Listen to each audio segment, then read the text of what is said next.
is up, everybody? Welcome to another episode of Limited Resources. This is episode number 622. My name is Marshall. I'm one of your Limited Resources, and I just got up, and it's because of the other Limited Resource, all the way from Denver, Colorado. It's Luis Scott-Vargas. Luis, why did you wake me up? I was sleeping so nicely. I woke you up at the crack of 11. It was like 10:30. Oh, yeah, that's brutal. It's because our intrepid producer, Jeff, messaged me this morning and was like, hey, the full set review's out, or the full set is out. And, we thought we don't really know when these come out because I don't think that they ever really commit to a firm date as far as I know. And we thought we had a couple more days, maybe a week, who knows? We're still in preview season. But nope, we got the full Crimson Vow set out. And, that means that we try to get the set review fired up as quickly as possible. And I'm very glad to announce that that's what we're going to be doing today. That's right. It is the Crimson Vow set review. We're going to go over every single common and uncommon in the set, and we're going to get a real feel for what's going on at a slightly different look at Innistrad here. This one seems to be focused a little more towards vampires, but as we found out last time, that doesn't necessarily mean that that's the best thing to play in Limited. We're going to figure that out and more today. First, let's mention our sponsors, channelfireball.com. That's right, the place to go for everything you need magic related, including Crimson Vow. Singles or sealed product over at CFB. They are a marketplace now. If you haven't been to CFB in a while, they changed over their single setup so that now they're like an aggregator for shops. So that means a lot more selection for you. And you can also compare prices and even conditions of cards. You know, if you're not super picky about condition, you can get a better deal on it and see all the prices laid out by condition right in front of you. So if you haven't been over to CFB in a little while, go over there and check it out. They've got a bunch of new stuff going on, and I highly recommend it. If you do end up picking up anything over at CFB, if you use the affiliate code LR at checkout, I do appreciate it. It helps out the show and lets them know that we sent you over. The show's also brought to you by FTX. That's the number one place to go for all digital asset needs. I know that sounds a little weird, but this does seem to be the direction things are going. NFTs, cryptocurrencies, DeFi, if you've ever heard of that. There's a whole bunch of new and exciting things happening in the world of blockchains. And if you want to get involved with it, well, FTX is the place to go. If you're in the United States, it's ftx.us. If you're outside, it's ftx.com.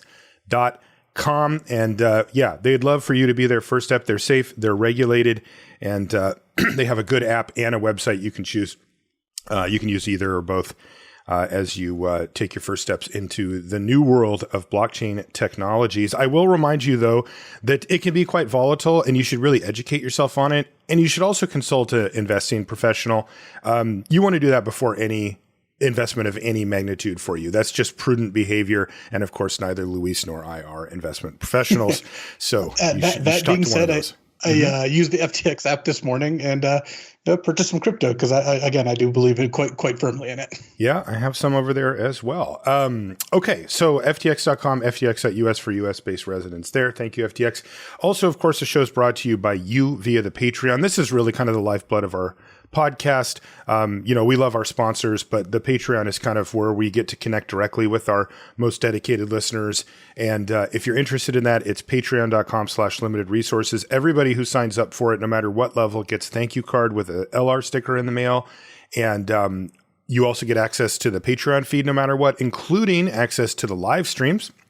And we're doing one of those right now. We record the show and stream it out to our patrons live so that you can kind of hang out and watch. There's a chat that goes as well. And it's a fun little group. And if you want to get access to that, all you have to do is just be a patron. As you move up, there's also other cool benefits as well. Thanks for everybody who supports us on Patreon. It really does mean the world to us. Okay, Luis, before we get into the cards, let's go over the grading scale overview, just for if anybody's first time doing our set review, they'll want to know why we're giving it a grade at the end.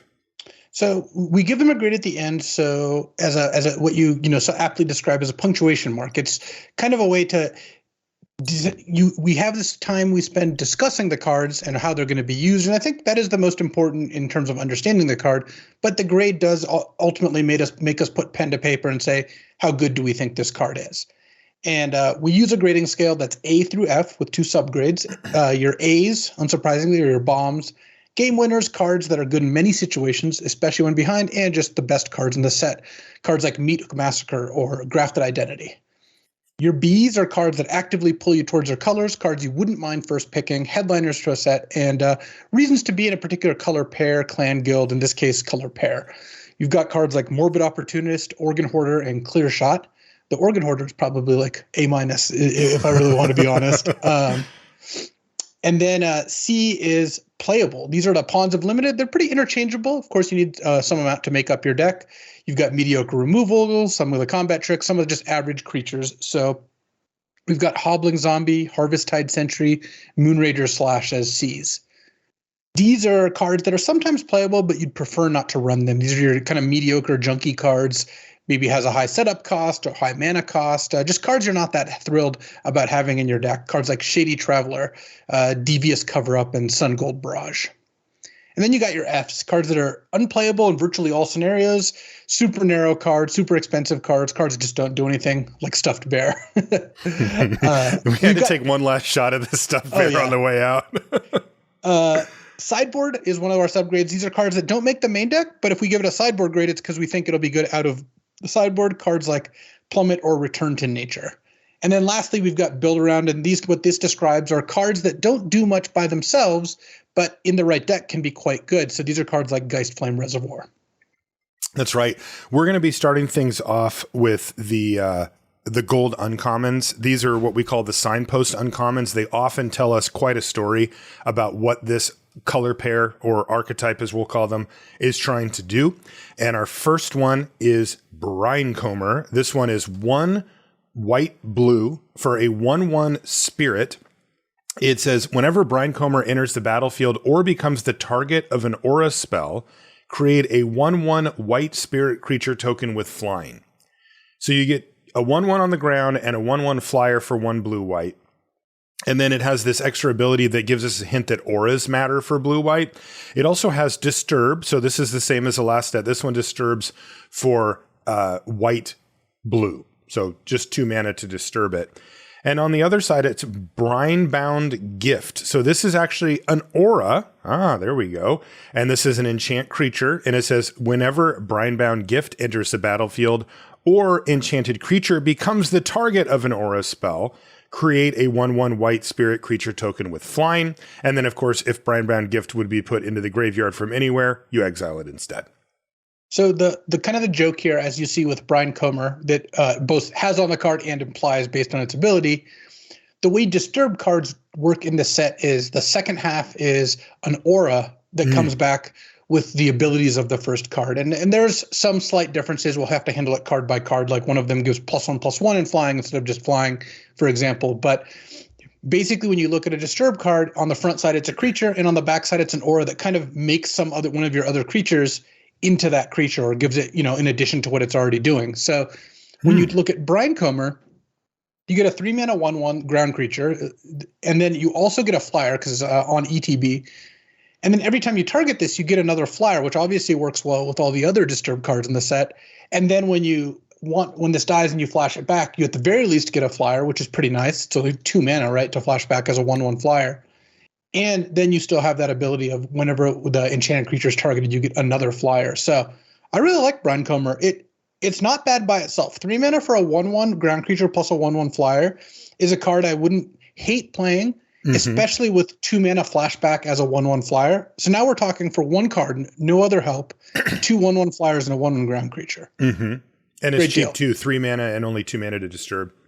And then once you add the fact that combat tricks, or like if you have any aura-based ones or just other Disturb cards, all make flyers, you start to accumulate a lot of value. So Brinecomber looks like a B. I think every blue-white deck will just be happy to play this card. It looks like a B to me as well. It looks very in its color pair as well. So I think it'll be one of the types of cards that really wants to be surrounded by other Disturb. Next up is Skullscob. This is black-blue for a 2/2 zombie. It has Exploit. So Exploit is actually a mechanic that we've had for quite a while, but they brought it back here. And I'll read it this one time. It says, when this creature enters the battlefield, you may sacrifice a creature.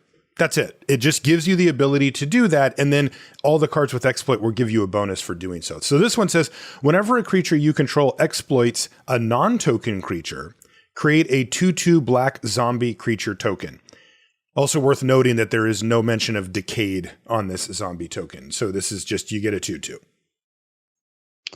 So, and that counts itself. We're not going to see Decayed stuff here because that was the last set.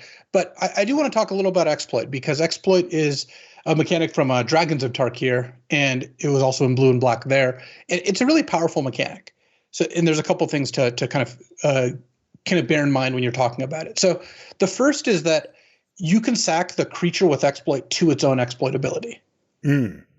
So in the particular case of Skullscob, that actually wouldn't do much, because you play this, you sack it, and you make a 2/2 zombie token. So you just turned it into a 2/2 zombie token. That's a downgrade. Right. But there are plenty of other creatures with exploit where you can kind of treat them as sorcery speed spells by themselves. Like, if it's exploit, your opponent sacks a creature. Well, it's a sorcery speed, your opponent sacks a creature card, So that you got to keep in mind that they do kind of self combo. You can always kind of cash them out for the minimum value. The other is that they kind of stack. So this says whenever a creature you control exploits a non-token creature, make a 2/2 zombie token. Well, if you had two of these in play and you had one and you played a second one and you sacked a creature, you'd get 2 tokens, because it doesn't need to be its own exploit ability. So it's a mechanic that works well in multiples for a variety of reasons, because the other one is, well, in exploit decks, you want a lot of fodder. You're really looking for cheap creatures to sacrifice. This particularly calls out non-token, I think, because it would just be too gross if you drew multiples of these, especially maybe in constructed, right? And you just kind of went off. But in other cases, tokens work just fine. And, you want cards that are like kind of things like the Novice Occultist from the last set, right? Cheap creatures that when you sack, you draw a card, or when you sack, you get like a little effect. And overall, exploit's a pretty powerful ability. It played out pretty well last time, and I think that it wouldn't be surprising to me if exploit ended up being, a mechanic that really drives blue and black well, because it's an intrinsically powerful mechanic that we've seen play out well before. And of course, to look at Skullscob, this card is very good. It already by itself is a 2-mana 2/2 that lets you turn your weakest creature into another 2/2, while also triggering all your other exploit stuff. And I think that's the key. By itself, this isn't the best card in the world, because a 2-mana 2/2 that makes your a 1/1 into a 2/2 say is not, you're not like throwing up your hands in awe at that. But in an exploit deck, this is a really cheap exploiter which can come out early, make a token, then you play, let's say, a 3 or 4 mana exploit card, sack that token you made off this, and get a double trigger. And all of a sudden, I guess you wouldn't get a trigger off the token off this, which is why they made it that way. But either way, it gives you a bunch of exploit stuff at a very cheap price. So I like B for Skullscob, and I think it's a card. It's going to drive you towards these colors as it's meant to do. Yeah, I like B for Skullscob as well. These both of these cards are similar in that they really want you to just do the thing. Next is Blood Tithe Harvester. This is black-red for a 3/2 vampire. So already okay, it's a 3/2 for 2. When it enters the battlefield, you create a blood token, and that's an artifact with the ability 1, tap, discard a card, and sacrifice this artifact to draw a card. And then it also has tap and sacrifice itself, sacrifice Blood Tithe Harvester, and target creature gets -X until end of turn, where X is twice the number of blood tokens you control. You can only do this at sorcery speed, however. So this is the mechanic for red and black. This is why we start with the gold cards here. Yeah. So blood tokens. It's basically a 1 mana artifact that lets you cash in your weakest card. It's rummage. You'd have to discard a card at the start. You don't draw a card, then discard a card. It's not loot. Right. But that's still not bad. I mean, you're spending 1 mana and this token to turn your weakest card into a new shot. And of course, if you look at Blood Tithe Harvester, and you'll see this on many other blood cards, the real value here is having blood tokens either give you value off cards like Blood Tithe Harvester in play, where this gets to give a creature -X based on how many blood tokens you have sitting on the battlefield. There's cards that care about sacrificing blood tokens or how many blood tokens you have, and overall that's kind of the mechanic. This one's a little trickier to say like how good it will be, because by itself, a blood token is quite a bit worse than draw a card. I think it's comparable to, it's maybe a little bit better than Scry 1. So, okay, because it lets you turn a land into potentially a spell in the late game, which is something Scry can't do. Mm-hmm. But it also costs a mana. So if you were to look at, a 2 mana 3/2, would you rather have 2 mana 3/2 ETB Scry 1 or ETB make a blood token? I'd probably rather have close. Scry 1. Yeah, it's close though. This is cool because it scales. Like basically you want to keep the blood token around so that you get the hit off of the harvester, and then late game is when you actually start cashing in the blood tokens anyway. Yeah. And then of course, yeah, the fact how you're going to use those blood tokens can be tricky. Overall, I mean, this card is quite good because it's a 2-mana 3/2, gives you a blood token, and even just by itself, you can tap and sack it as a sorcery to give a creature -2/-2. So that's a pretty good cash out for your 2-mana 3/2. And then it enables other blood cards, and then in a deck with a bunch of blood tokens, this can just be tap, sack, kill any creature, right? Give them -6/-6 or something. Yeah. I like B+ on Blood Tithe Harvester. I think this card is going to be a premium card for the blood deck. Yeah, and I mean, the interesting thing too is that this is Crimson Vow, so you would assume that this would be the push tribe, but we'll have to see because that wasn't the case necessarily on the last set. I like B still for Blood Tithe Harvester. Child of the Pack is next. It's 2 red-green for a 2/5 human werewolf, and it has the ability 2 green-red to make a 2/2 green wolf creature token. It's also a human werewolf, so it has Daybound, and when it transforms over, it becomes Savage Packmate, which is a 5/5 trample that gives other creatures you control +1/+0.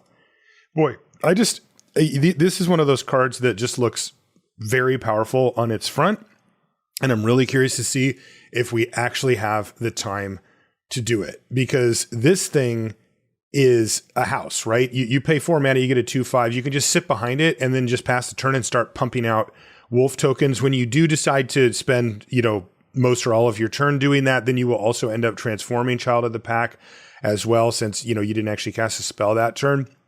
And that's a nice little combo. And of course, the fact that she creates creatures and then pumps them up later is awesome.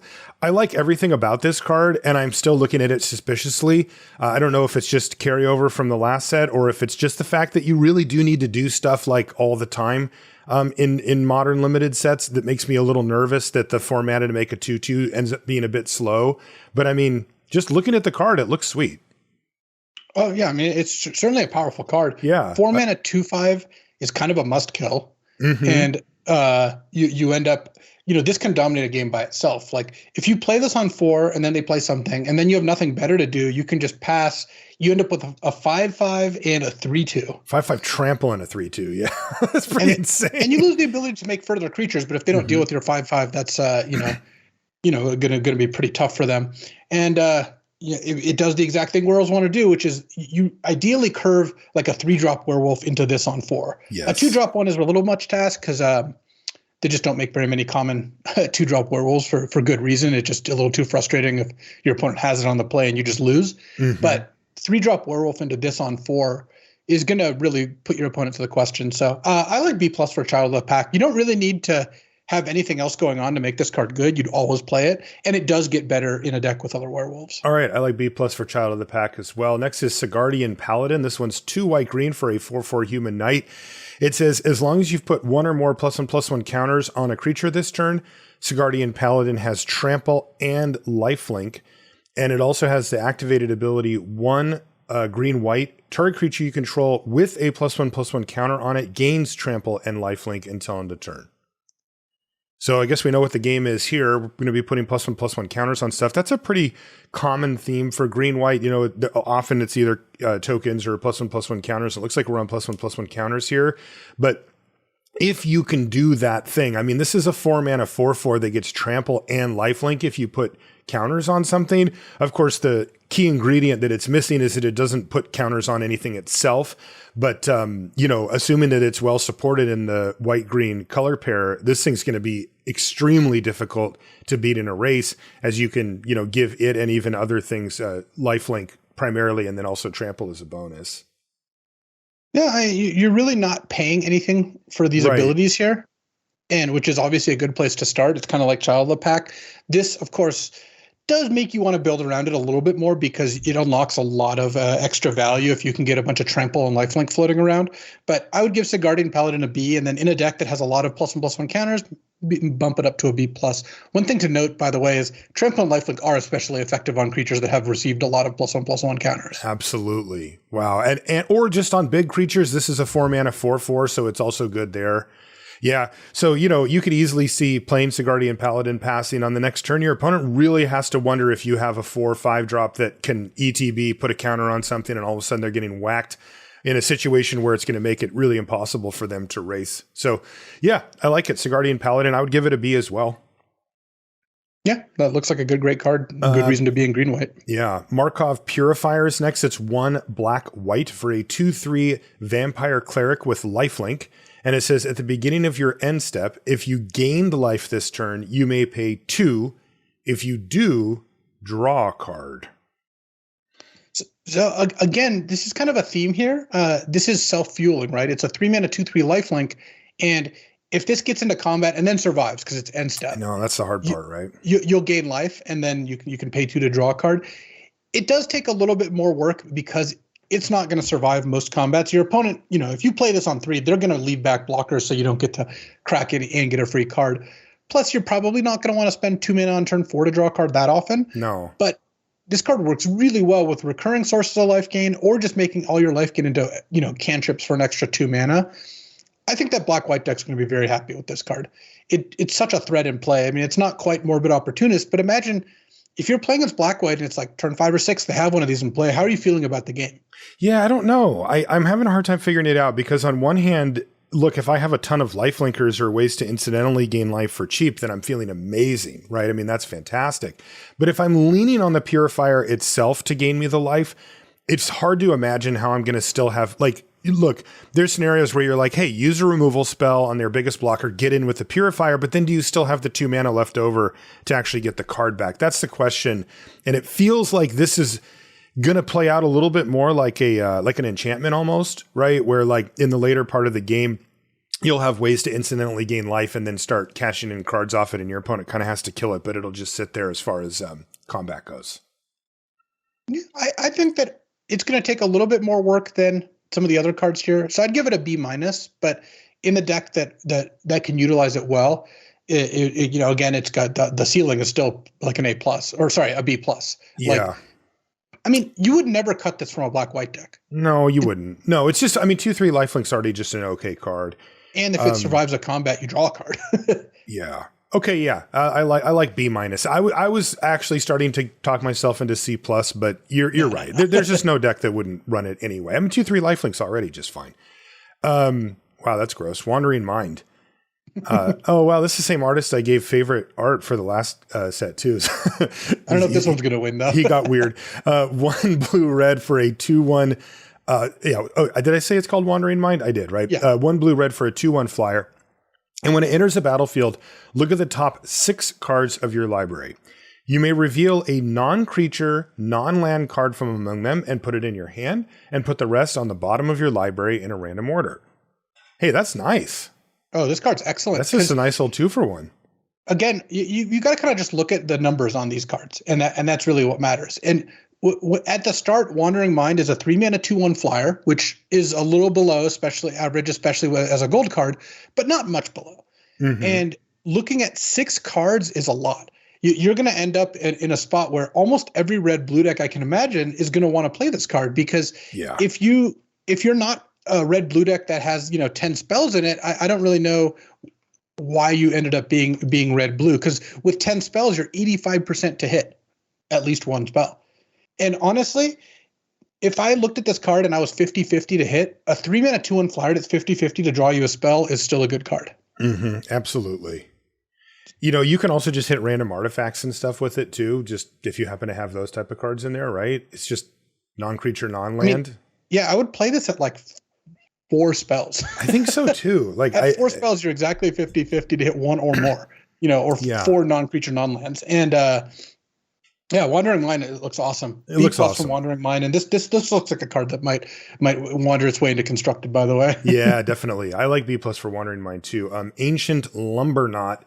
This is how I felt when you called this morning. 2 black-green for a 1/4 tree folk. It says, each creature you control with toughness greater than its power assigns combat damage equal to its toughness rather than its power. So this one does a check that says, hey, is your toughness actually greater? Rather than some of them, most of the time, it's this type of effect just says creatures deal damage equal to their toughness. So if it's a 2/1, you're only doing 1, but here it actually checks and it has to be bigger.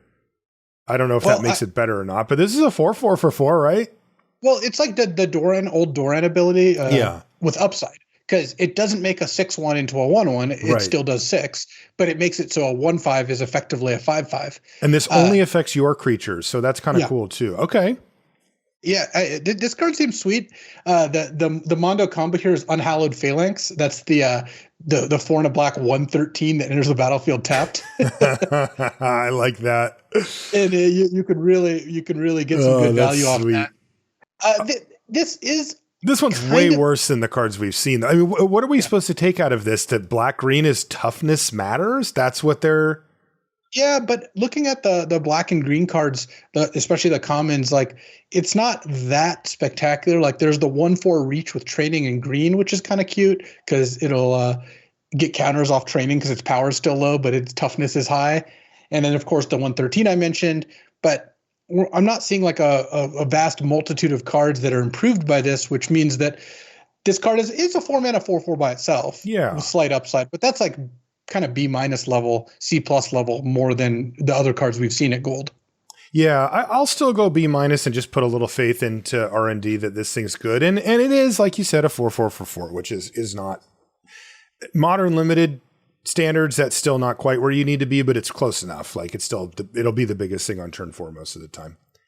Markov Waltzer is 2 red white for a 1/3 vampire with flying and haste.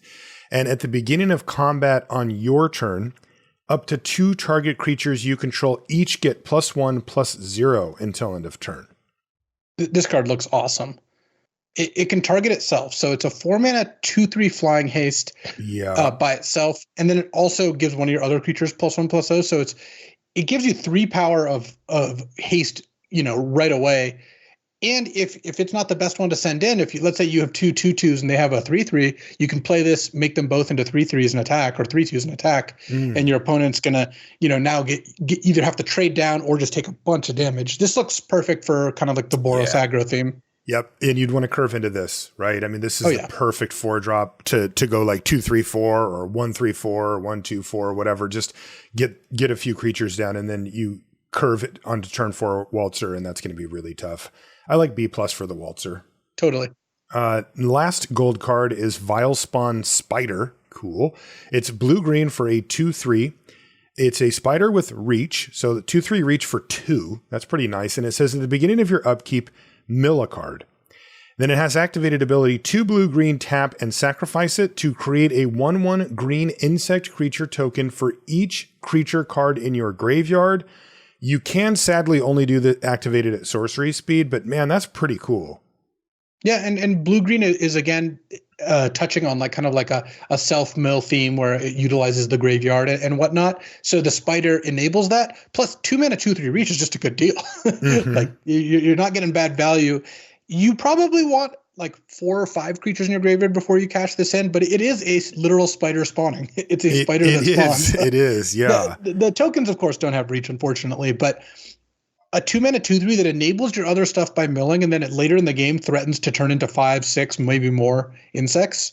This looks like again a premium pickup for blue-green, and I would give Vilespawn Spider a B+. This card looks so good. It's 2 mana. It's only 2 mana, and if this thing's an enabler, right? I mean, like the mill yourself for 1 looks like kind of throwaway text, or maybe, hey, look, I'll throw a couple extra creatures in over the course of the game, and then my spider makes a couple more insects. But remember, this is upside for this blue-green deck. Like you're going to be very happy to be milling yourself for 1 every turn. You're going to hit all types of good graveyardy stuff with it. So I like B+ for the spider.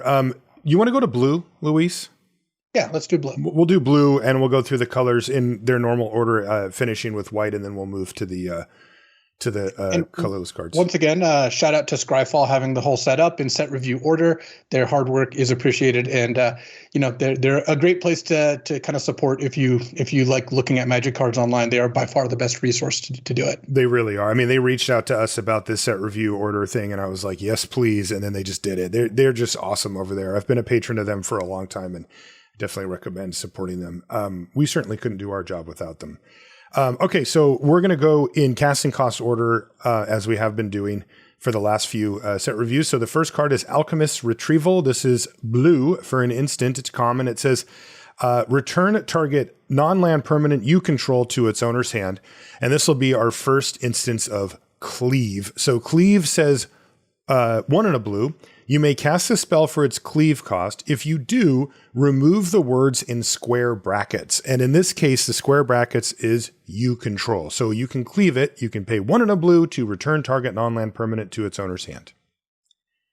And cleave in general is spell that costs X mana that has an effect, and by paying more for the cleave, you get a better effect. And they do it by deleting words on the card instead of adding them, which is cute. I'm not going to lie. I'm not a fan of the whole like brackets. Let's process what this works, especially when you've got multiple brackets on a card, you know? Which it's a little mathy. Yeah. But, there is kind of a fun discovery process with it. I mean, I don't know. I think you get used to it pretty quickly when you're like, yeah, I can figure out what you would change about this, you know? But as for this card itself, I mean, because the other thing, by the way, is cleave isn't a mechanic that you are going to draft like a cleave deck. It's just it's a kicker variant. Some of your cards will have it. There is like a slight pressure to play more lands, I guess, because cleave is modal where you get a cheap effect or more powerful, more expensive effect on the same card. So, you know, it's a good mana sink in that way, but you're not going to make like a cleave deck from what I can see.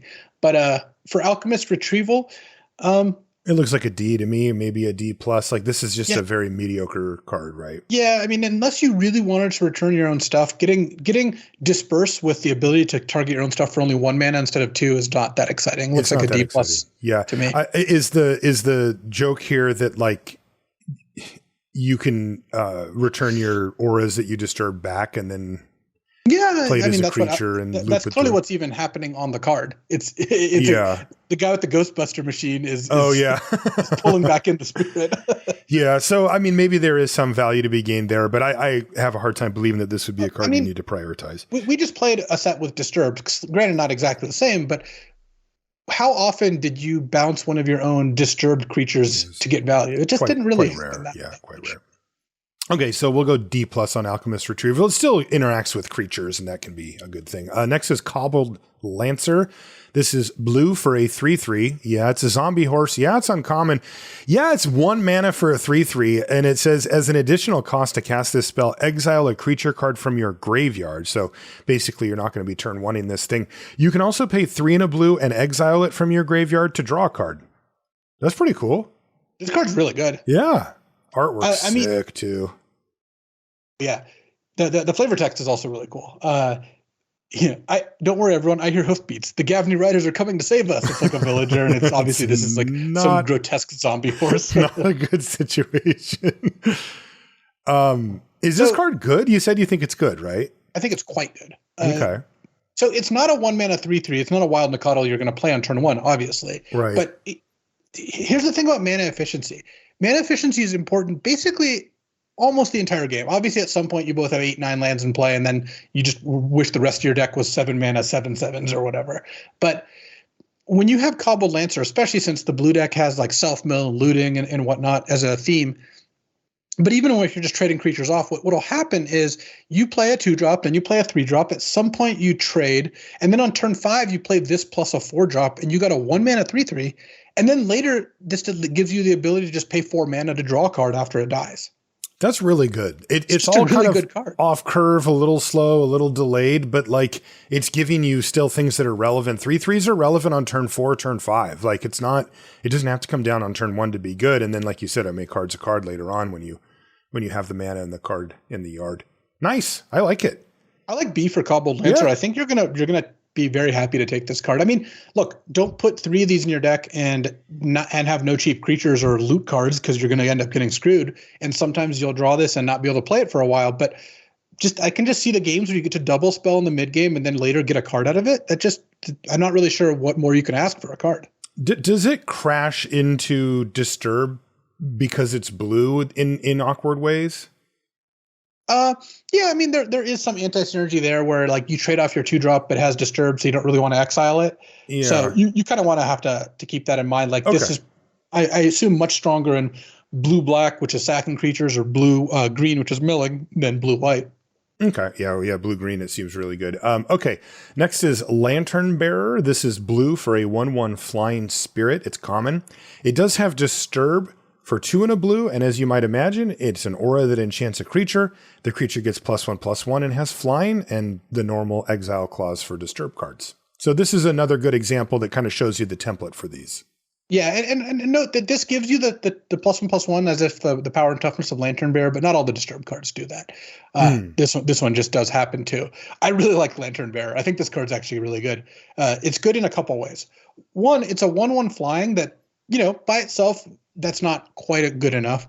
But later in the game, you can just flash this back and put it on your 3/3 or 4/4, and all of a sudden you've got like a 4/4 or a 5/5 flyer. Your opponent's going to have to deal with that really quickly or die. If you ever mill this, of course, like in a blue-green deck, which is also perfect because you could play like random 7/6 worms, and then think about it in blue-black. You play this on turn 1, and then turn 2, you cast your exploit card and you sack it. Isn't that awesome? Yeah, that's pretty good, actually. Yeah, and especially because a lot of the exploit stuff's kind of bigger, too. So, yeah, that's sweet. I mean, ironically, it in some ways might be weakest in blue-white because giving a blue-white creature flying isn't quite as good. But even then, a blue-white aggro flying deck is going to want a 1-mana 1/1 flyer with upside. Yep. So I like C+ for Lantern Bearer, and I think it's going to be one of the cards people are. First of all, I know people are going to love this card. People always love cards like this, but this time they're actually right too. Yeah, that's the difference. C+ for Lantern Bearer. Next is Syncopate. It's a reprint. It's X and a blue for an instant. It's common. Counter target spell unless its controller pays X. And if the spell does get countered that way, you exile the card instead of put it into its owner's graveyard. Syncopate actually is pretty good. Yeah, the reason we're higher on this than most counters, you usually hear us be kind of low on counters, is this is flexible and you can play it on turn 2. And that's the real critical part is when you're on the draw, I love Syncopate in my opening hand because you just go land number 2, go, and your opponent is pretty likely to play a 3-drop on turn 3. That's how limited works. And if you get to Syncopate that, you got to turn being on the draw to kind of like, breaking serve where now you have the first 3-drop to hit the board. Yeah. And then later in the game, sometimes you spend 6 mana to counter their spell, and that's fine.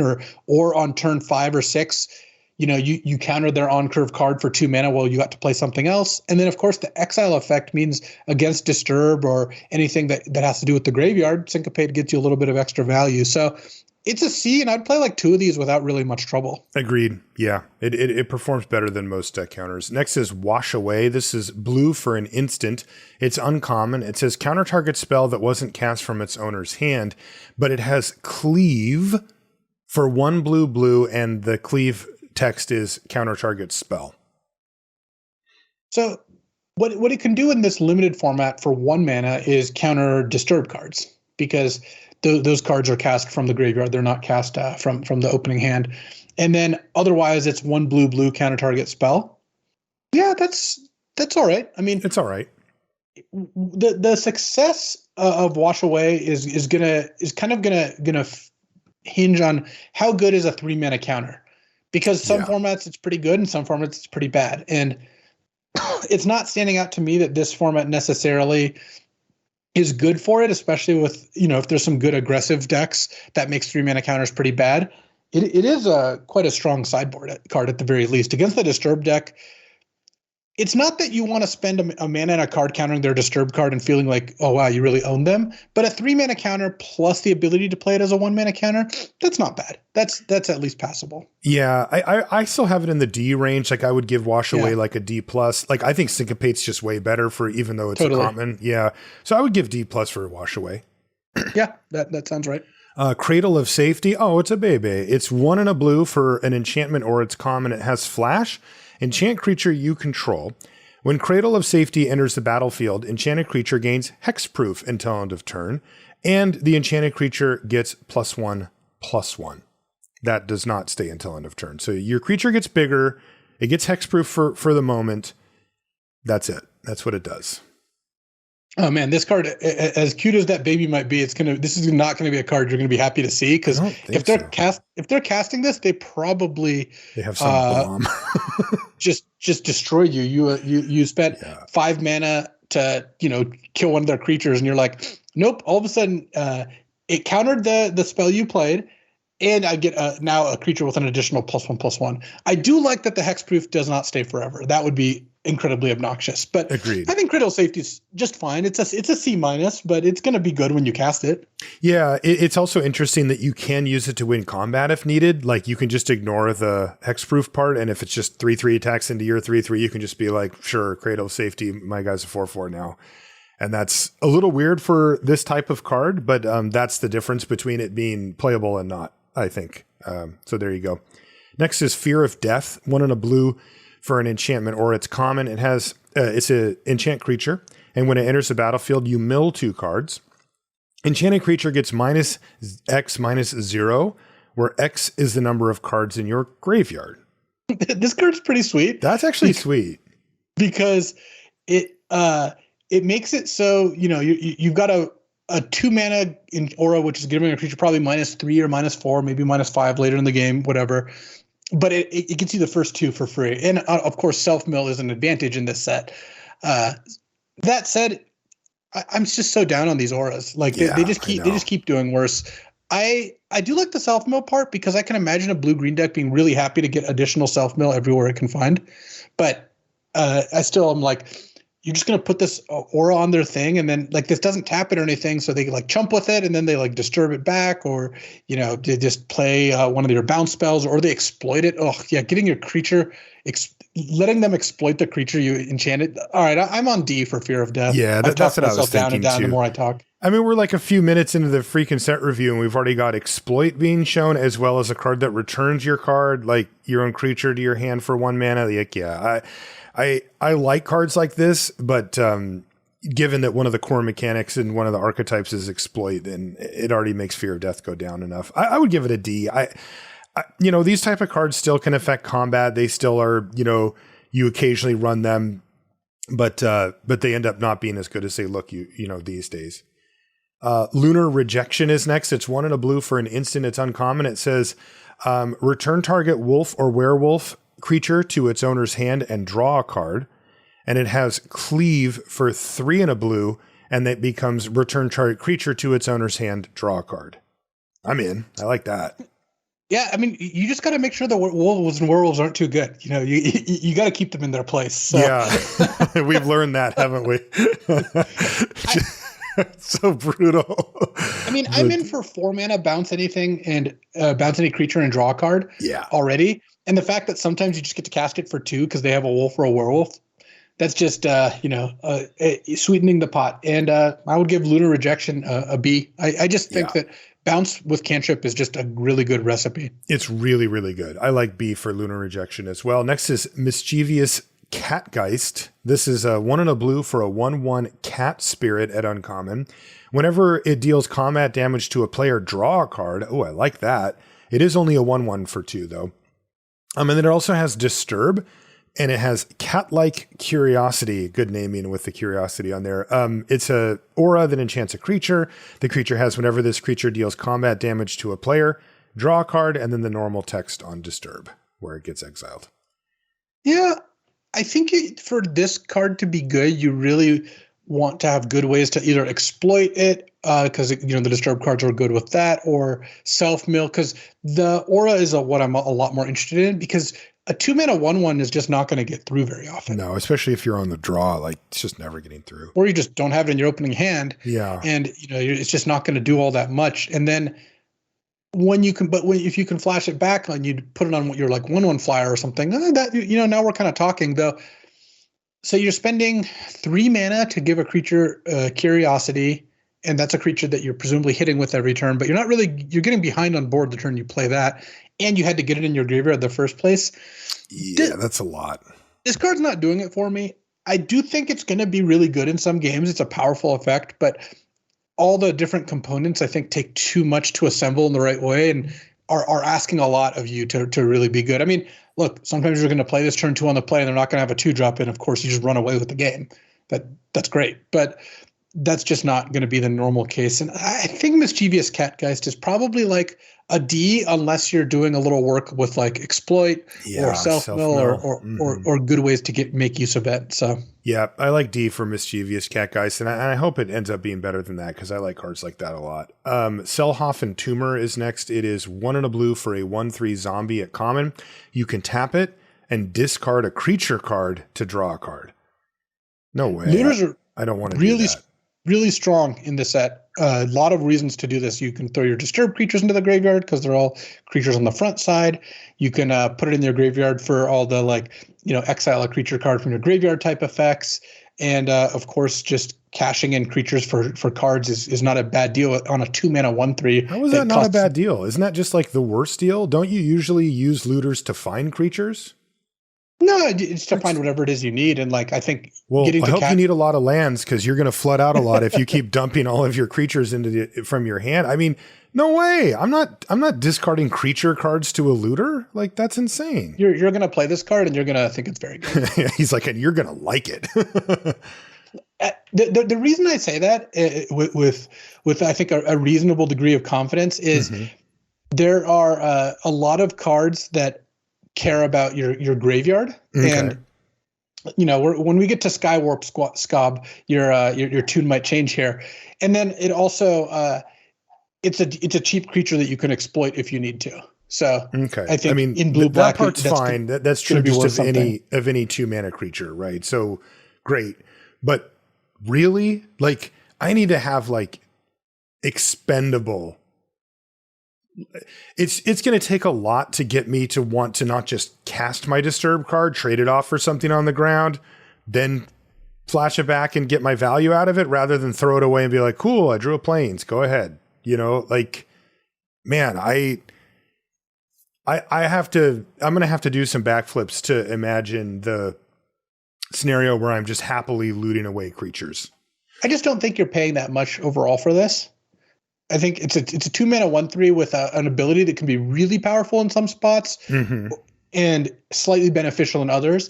The combination of disturb and the Scob creatures that exile cards from your graveyard. That means I'm pretty sure that you're going to be happy playing Selhoff and Tumor in most blue decks. What grade do you want to give it? Because I'm on D for Selhoff and Tumor. I would give it a C or C+. I think it'll depend on the deck. It's going to perform pretty well in some decks, and then in some decks you're not going to want it. In the red blue spells deck, yes, you're not going to play this card. Okay. So I think it's closer to a C+ in the decks that end up playing it, which puts it on the fringe of like build around, but I would give it a C+. And those are decks with disturb creatures primarily? That's what you're focusing on? I think primarily it's creatures the blue creatures that exile cards from your graveyard to play. Like the 1-mana 3/3, for example. Okay. We'll have to keep an eye on it. Serpentine Ambush is next. It's 1 and a blue for an instant. It's common. Until end of turn, target creature becomes a blue serpent with base power and toughness 5/5. These never really work out. No, let's just give this one a D and move on. Like, yeah, I like that. Make a 1/1 into a 5/5. This is not going to happen that often. Soul Cipher Board is next. It's 1 and a blue for an artifact. It's uncommon. It says Soul Cipher Board enters a battlefield with 3 omen counters on it. You can pay 1 and a blue and tap it to look at the top 2 cards of your library. Put one of them into your graveyard. Whenever a creature card is put into your graveyard from anywhere, remove an omen counter from Soul Cipher Board. Then, if it has no omen counters on it, you transform it and it becomes Cipherbound Spirit, which is a 3/2 flyer that can block only creatures with flying and has the ability 3 and a blue, draw 2 cards, then discard a card. Look at that combo with Selhoff and Tumor. I do like that. Yeah, that's. I don't know if this is too much work to actually make it go, but the payoff's pretty sweet. What you need for Soul Cipher Board to be good is a lot of ways to put creatures in your graveyard that aren't the 2-mana activated ability.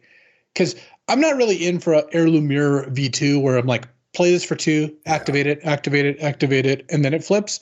But if you play this on turn 4, activate it once, and then you have a Selhoff and Tumor, and you can just flip it next turn, like that. That's already pretty good. Or just a deck with a lot of creatures and exploit cards, right? Because it's just your creatures going to the graveyard from anywhere.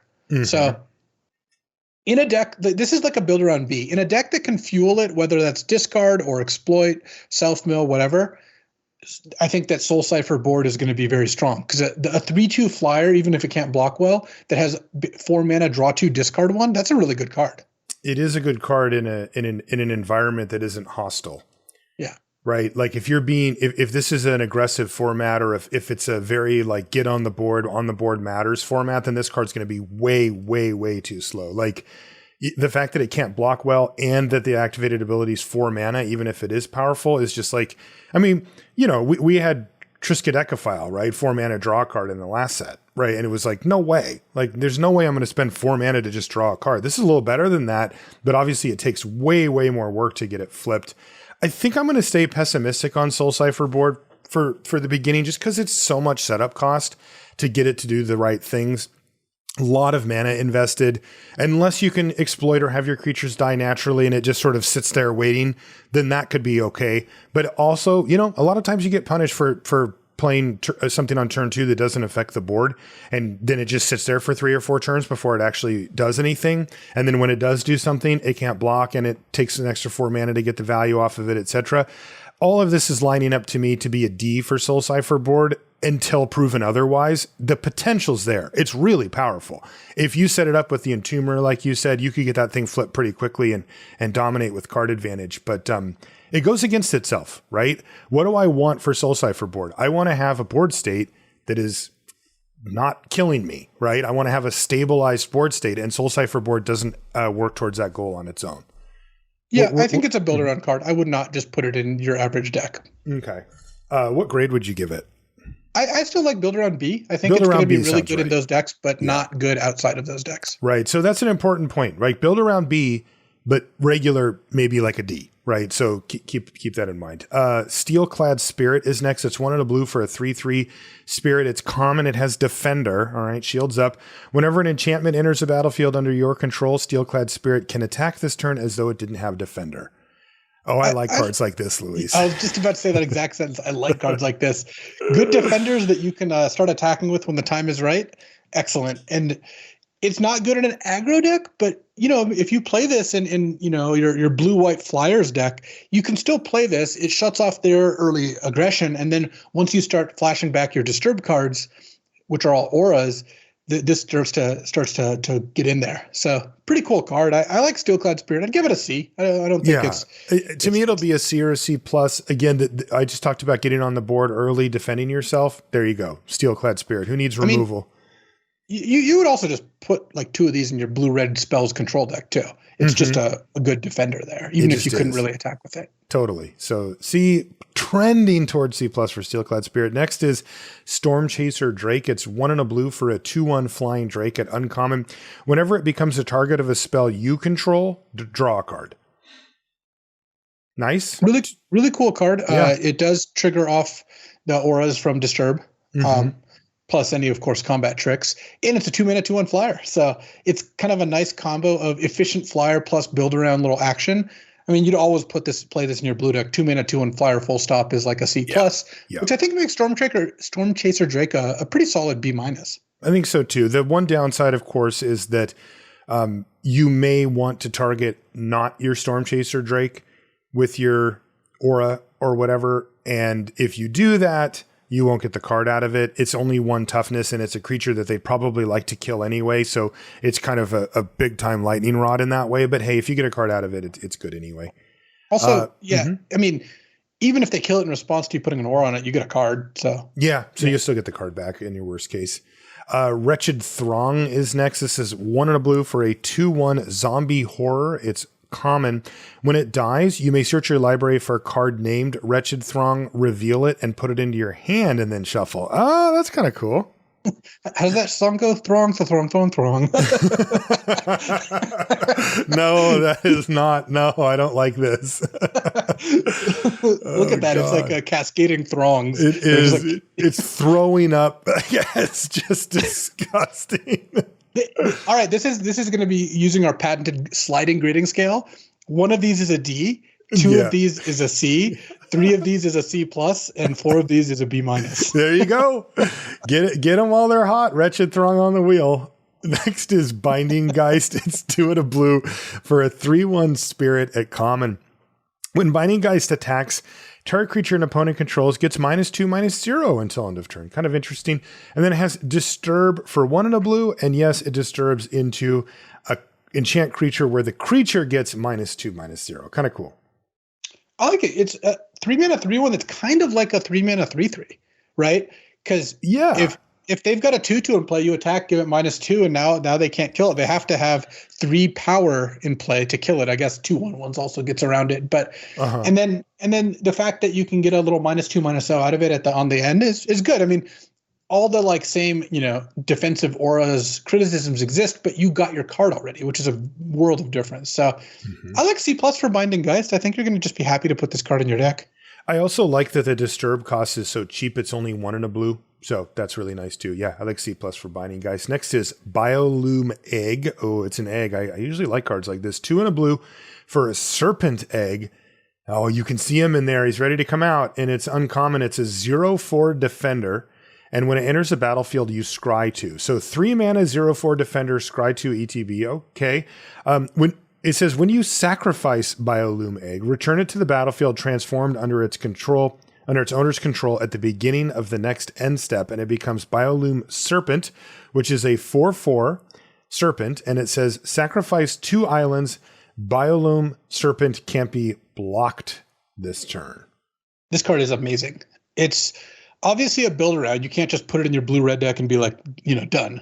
But in any deck with exploit, which is obviously more blue-black than anything else, but any blue deck can just play blue exploit creatures. Mm-hmm. I mean, a 3 mana 4/4 that scries 2 and has the unblockable ability while also getting you a free exploit fodder, that's just awesome. Yeah. I think this is like a build around B+. Like, if I would not mind starting the draft with this and just trying to jam some exploit cards, because if you play this on 3 and then turn 4 play like any exploit creature, you just have a huge board. You got the exploit ability, you got a scry 2. Like, it's just, it's the perfect card for this. It's tailor-made, obviously, for exploit, and will really exploit that mechanic nicely. It will. I would also mention that, on the Biolume Serpent side, don't focus too much on the sacrifice 2 islands and it can't be blocked. That ability isn't great, right? That isn't the type of thing that you'd want to do more than, once a game or something to get the last damage in, but you're being free rolled that. You're getting a 4/4 Serpent out of the deal, and that's already good for your 3 mana, your scry 2, and then whatever you got out of the exploit as well. So I'm with you. I like build around B+ for Biolume Egg. That's sweet. Chill of the Grave is next. It's 2 and a blue for an instant. It's common. This spell costs 1 less to cast if you control a zombie. It says tap target creature. It doesn't untap during its controller's next untap step, and you draw a card. I love these cards, the little lockdown cards. They're really sweet. Mm-hmm. And, Crippling Chill, 2 and a blue instant tap target creature. It doesn't untap, draw a card is a card that we've seen in multiple sets and has always been good. And then all of a sudden you just get to cast this for 2 mana if you happen to have a zombie. I'm just, talking upside here. So I like C+ for Chill of the Grave, and I'm just going to be happy playing pretty much as many of these as you can get. Plus, if you get to play it for 2 mana, you start getting really efficient here. You really do. Any of these type of effects, we saw the bounce one and now this one, that give you that temporary board effect but replace themselves with a card, are basically cards I'll play kind of as many as I can get or fit into my deck, because they just don't punish you for what you get for it. You end up ahead. Geistlight Snare is next. It's 2 and a blue for an instant. It's uncommon. It says this spell costs 1 less to cast if you control a spirit, and it also costs 1 less to cast if you control an enchantment. So you get it down to just blue. And the payout, it says counter target spell unless this controller pays 3. This is a card I'm a lot more interested in for constructed, because you can build your own like 1 mana counter, mana leak or whatever. Mm-hmm. But in blue white, let's say if you've got a lot of spirits and this is reliably 2 mana, that could be interesting, right? Imagine on turn 5 you play a 3-drop spirit like a Binding Geist, and then you have Geistlight Snare up. That's good. That's a pretty reasonably efficient turn. And then, of course, if you've ever disturbed something and then this costs 1 mana, you're getting some pretty good efficiency out of it. This looks like a kind of like a C- / build around C+, like one of those kind of amorphous grades where if you have like 7 or 8 spirits, this is probably worth playing, but it's probably not worth playing with like 2 or something. Yeah, because this is still not a hard counter. Yeah, I would give Geistlight Snare a D. Yeah, I think even if you're building around it, it's still just okay. It still has the same issues that Mana Leak does, where late in the game it doesn't perform quite as well. I'm just not excited about it. If it was a hard counter, maybe, but that would be too good for constructed probably. So, yeah. I'm going to go D on it. What do you want to give it? I think it's going to be a little better than that, but not much better. Okay. Stitched Assistant is next. Here's an exploit card. So here's 2 and a blue for a 3/2 zombie at common, and it has exploit. And when Stitched Assistant exploits a creature, you scry 1 and draw a card. Dang. Yeah, I mean, if you have sacrifice fodder, this is not quite an organ hoarder, which kind of shows you how busted that card was. But you can turn your worst creature into scry one, draw a card, as well as triggering whatever your other exploit stuff is that's going on. So you can end up in a pretty good spot here if you've got enough fodder, which is going to be the case for pretty much any exploit card. I like it. Yeah, and worth noting as we're getting into the exploit cards that the Skull Scob, the gold uncommon, it triggers off all the exploits. Most exploits just trigger off themselves. Right. That's why it's kind of like the exploit lord. Yep. So Exactly. I would give Stitched Assistant a C, and then if you have enough fodder, it becomes kind of like a D, or sorry, a B. Like if you reliably have, like if you have 3 or 4 creatures on 2 mana that are good to sacrifice and maybe one of the eggs, this card is going to be really, really good. If it's just your average deck, it's just going to be okay. All right. I like CC plus for Stitched Assistant. Next is Siphon Essence. This is 2 and a blue for an instant. It's common. Counter target creature or planeswalker spell, and you create a blood token. And this is flip the switch, but for blood instead. Yeah, it's weird that you're getting a blood token out of blue, though, right? Yeah, it also is a hard counter, but only for creatures and planeswalkers, and then not for not for other spells. But of course, it's instead of paying 4. I think Siphon Essence is just okay. I think a blood token is probably going to be worse than a decayed token. Yes. And blue isn't a primary blood color, No, as you pointed out, so you're not going to get as much value out of this. This looks like a D to me. It does to me too. I actually like hard counter for creatures in limited. Like that's usually the most important thing to be able to counter. But I feel like a blood token is a very marginal upside in this particular case. So yeah, I like D for Siphon Essence. Next is Thirst for Discovery. I got a Thirst for an Arnold Palmer, which is about the same thing. It's 2 and a blue for an instant. It's uncommon. Draw 3 cards. Really, you just take a big sip there. Draw 3 cards, then discard 2 cards unless you discard a basic land card. All right, 2 things. One, that was a sip of coffee. You're not jealous of that. Okay, well, I got my good stuff. Okay, and you even have an Arnold Palmer, so this is nonsense. Second, Thirst for Discovery is obviously great. It's an instant speed compulsive research because you're just going to have all basics in your deck. It's limited. This card's a B+. I mean, dude, is this card real? That's awesome. I mean, even as much as like, it's like, yeah, you just add to the board 3 mana to draw 3 cards is such a good deal. And yes, you have to discard a land, but like, this is still very, very good. I like Thirst for Discovery. Yeah, and you've been talking a lot about getting creatures into your graveyard for benefit later, and this does that too potentially. So, what grade did you give Thirst for Discovery? I like B+ on Thirst for Discovery. I think it's going to be a really powerful way to get this going. I want to first pick that one. Wanderlight Spirit is next. It's 2 and a blue for a 2/3 spirit at common. It's got flying, but it can only block creatures with flying.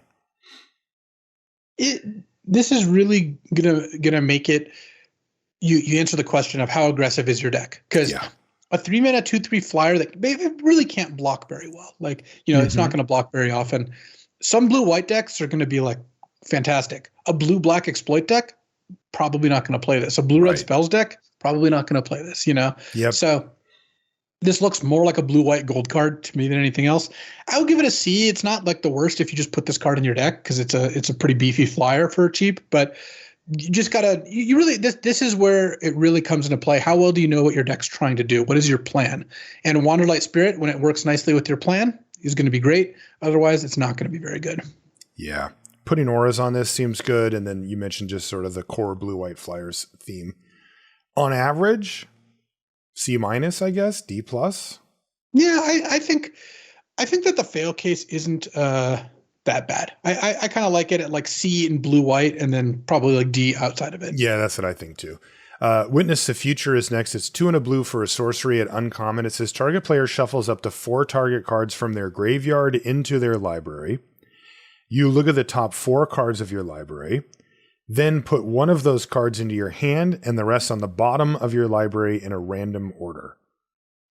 Okay, so this can either refresh your deck with 4 cards, your 4 best cards out of your graveyard, or if they have cards in their graveyard like disturb creatures or fodder for their blue stuff that you want to kind of get rid of, you can make them shuffle those back in. And then you get an impulse because you do get a card in hand. You do. It does replace itself. It's 3 mana sorcery speed. The end result is that you get a card back. But the real question to me is the shuffles 4 cards, right? Because like if you wreck your opponent's game plan or, take a bunch of disturb cards away or whatever it is, and then, you get a little card selection or actually kind of a lot of card selection, 4 cards of your library and a card back. I'm interested. If it's just me shuffling cards back in and then just replacing a card, that's 3 mana sorcery to just get a card back is really slow. I'd want to be pointing the first part at my opponent, I guess, is my point. I think that this card is going to be sweet in the decks that go really long. Like, yes. I imagine you'd want this card in your blue-green self-mill deck because those decks did kind of mill themselves out sometimes. Yes, they did. And yes, this doesn't have flashback. You could just mill this, but every time you draw this, getting your 4 best cards should win you most games, And as like kind of pseudo graveyard hate, it doesn't seem great, but every now and then it'll come up. So plus 2 of these do loop. If you've got 2 of them because it doesn't exile or anything, so okay. you can just kind of go infinite. Not that that's going to happen too often. Oh but God, I hope it does, Luis. Like seriously. I think Witness the Future, it just looks like a C- to me, but it'll be a key part in some decks' game plan. Yeah, and I actually anticipate that you'll be targeting your opponent with the first part more often than not. I think it'll just depend on the state of the game or where the game is. I think before turn like 12, yes, I agree with you, which is most games. Mm-hmm. After turn 12, you start to get to the point where it's like, it's time for me to thicken my deck. Indeed. Although I do have to ask, is it actually even good for you? Like, let's say your opponent has 4 disturb cards in their graveyard and you're like, I'm going to shuffle those in because those are value that are sitting right there. But if it is getting later in the game, like you just enrich their deck with a lot of spells and they're going to draw them and cast them, right? Well, I know it's like I'd rather just take the guaranteed thing away. Like one seems better than the other, but I just wonder how good it actually is. It depends on the state of the game. Again, like if you think this game is going to go many more turns and you're both at like 12 cards in your deck, then I think I'd target myself because getting your best cards, you probably have some of your best cards in your graveyard. If it's like turn 7 and they have 2 disturb cards, just get their 2 disturb cards because putting them in their deck is putting them down cards. Also, worth noting that there's a common we're going to get to in a few cards here that can get back instants or sorceries, and that's a way to kind of go off with Witness the Future as well. I like that. All right, next is Cruel. And what do we give it? B? Or no, sorry. Witness the Future. I like C- on Witness the Future. Yeah. I think it's pretty replaceable, but in some decks it'll be really sweet. Agreed. And the second one, that's where it's at. Cruel Witness is next. 2 blue for a 3/3 flying bird horror at common. And whenever you cast a non-creature spell, look at the top card of your library. You may put that card in your graveyard. Dang. Card's awesome. Man, that's sweet. 4 mana 3/3 flyer with upside. Yeah, that's really good. I'm in for B on Cruel Witness. This card's just really good. Yeah, you could have sold me that was an uncommon and I would have believed you. Next is Gutter Skulker. It's 3 and a blue for a 3/3 spirit. It's uncommon. It says Gutter Skulker can't be blocked as long as it's attacking alone. So 4 mana 3/3 that you can send in by itself. That's kind of cool. It also has Disturb for the same cost, 3 and a blue. And it becomes Gutter Shortcut, which is an aura that enchants a creature. The creature can't be blocked as long as it's attacking alone. This is funny because, the Cat's Curiosity, you're playing for the Disturb part. Yeah. This you're playing for the Gutter Skulker because a 4 mana 3/3 unblockable, it can only attack by itself, but a 4 mana 3/3 unblockable, that gets the job done. You don't need other things going on. And then the aura that you flash it back doesn't give any stats, so it's a lot less of an impact on the board, though it can still be good. This card is really good. I'm glad this is uncommon. This card looks really obnoxious to play against because they play this and you're like, well, I got to kill that 3/3. I'm just going to die to it. I can't block it. And then at some point later in the game, they're like, all right, I'm going to put this on my 4/4. Now you've got another must kill. So 2 must kills in one card. The first one giving you plenty of stats so you're not behind if you have to block with it or something. This looks like a B to me. Looks really good. Yeah, these are the types of cards that make me want to play Cradle of Safety a little more, right? If I can set up a Gutter Skulker that just sort of goes long and can eat the first removal spell, it's like going to be really tough to beat. And it's a 4/4 now, and you can just start bashing for 4. Yeah, the game ends really quickly. Next is the card you just mentioned, Repository Scob, and this is 3 and a blue for a 3/3 zombie. This is common. It has exploit. When it exploits a creature, return target instant or sorcery card from your graveyard to your hand. Awesome card. I mean, it's got some natural tension, right? Where you want to have spells, but you also need enough creatures to exploit. So you do have to kind of balance how this works out. One kind of hack to get around it is spells that make creatures. Token making spells kind of do both things at once. Mm-hmm. And don't look at this as a card you're going to play on turn 4 very often. But if you look at this as like a late game card, I think it's going to be pretty good. Plus, by itself, remember, this is 4 mana, return target instant or sorcery from your graveyard to your hand. Right. Like, just it can always that. just sack itself. And in a spell heavy deck, sometimes that's going to be good enough. So I like B- on Repository Scob. I mean, you got to do some work. This isn't a card that's going to be great in like a blue-white deck, for example. But even then, I imagine you cast a bounce spell on something, and then you play this, you sack one of your 1/1 flyers that has disturb, and you get your bounce spell back. I mean, it's a 3/3. It's pretty beefy. Yeah. And the fail case also of 4 mana 3/3 no text is not crazy. So yes. Yeah, I like B- on Repository Scob. I think it's going to be one of the kind of cards I really like where it takes some work to be good, but it's really good if you put in the work. And again, what were they thinking with Organ Hoarder? Yeah, totally. Like, if you do some work and you have a creature and you got a spell, you get a card, and here it's like, well, no, I'm just gonna get it all for free. Exactly. All right, B- for Repository Scott. That brings us to Scattered Thoughts, which is 3 and a blue for an instant at common. Look at the top 4 cards of your library. Put 2 of those cards into your hand and the rest in your graveyard. So, okay. Yeah, I mean, this is a draw 2, and then getting all the cards in your graveyard is kind of where you want it to be. So Scattered Thoughts looks like a good way to get the job done if you're trying to fill your graveyard and get extra cards. I don't know how much room you have to play these, but yeah, I'm guessing the first 2 of these is going to be pretty good in most decks. Yeah, we have to recalibrate for no flashback, right? Like, yeah, there's Disturb still, but yeah, basically the best ways to kind of take advantage of this are Disturb and then the Scobs that eat creatures out of your graveyard. Yeah, and I was also meaning like we don't have flashback on everywhere where right. You so just you're get also value. not up 2 cards at every game, so you need to get your card advantage somewhere else. Right. So you kind of you might need to play a card like Scattered Thoughts. It might be back to that kind of mode again, where we talked about Vivisection in the Sunset Show. It's like you couldn't even touch that card, because you were just getting value everywhere else, so you didn't need to do things like that.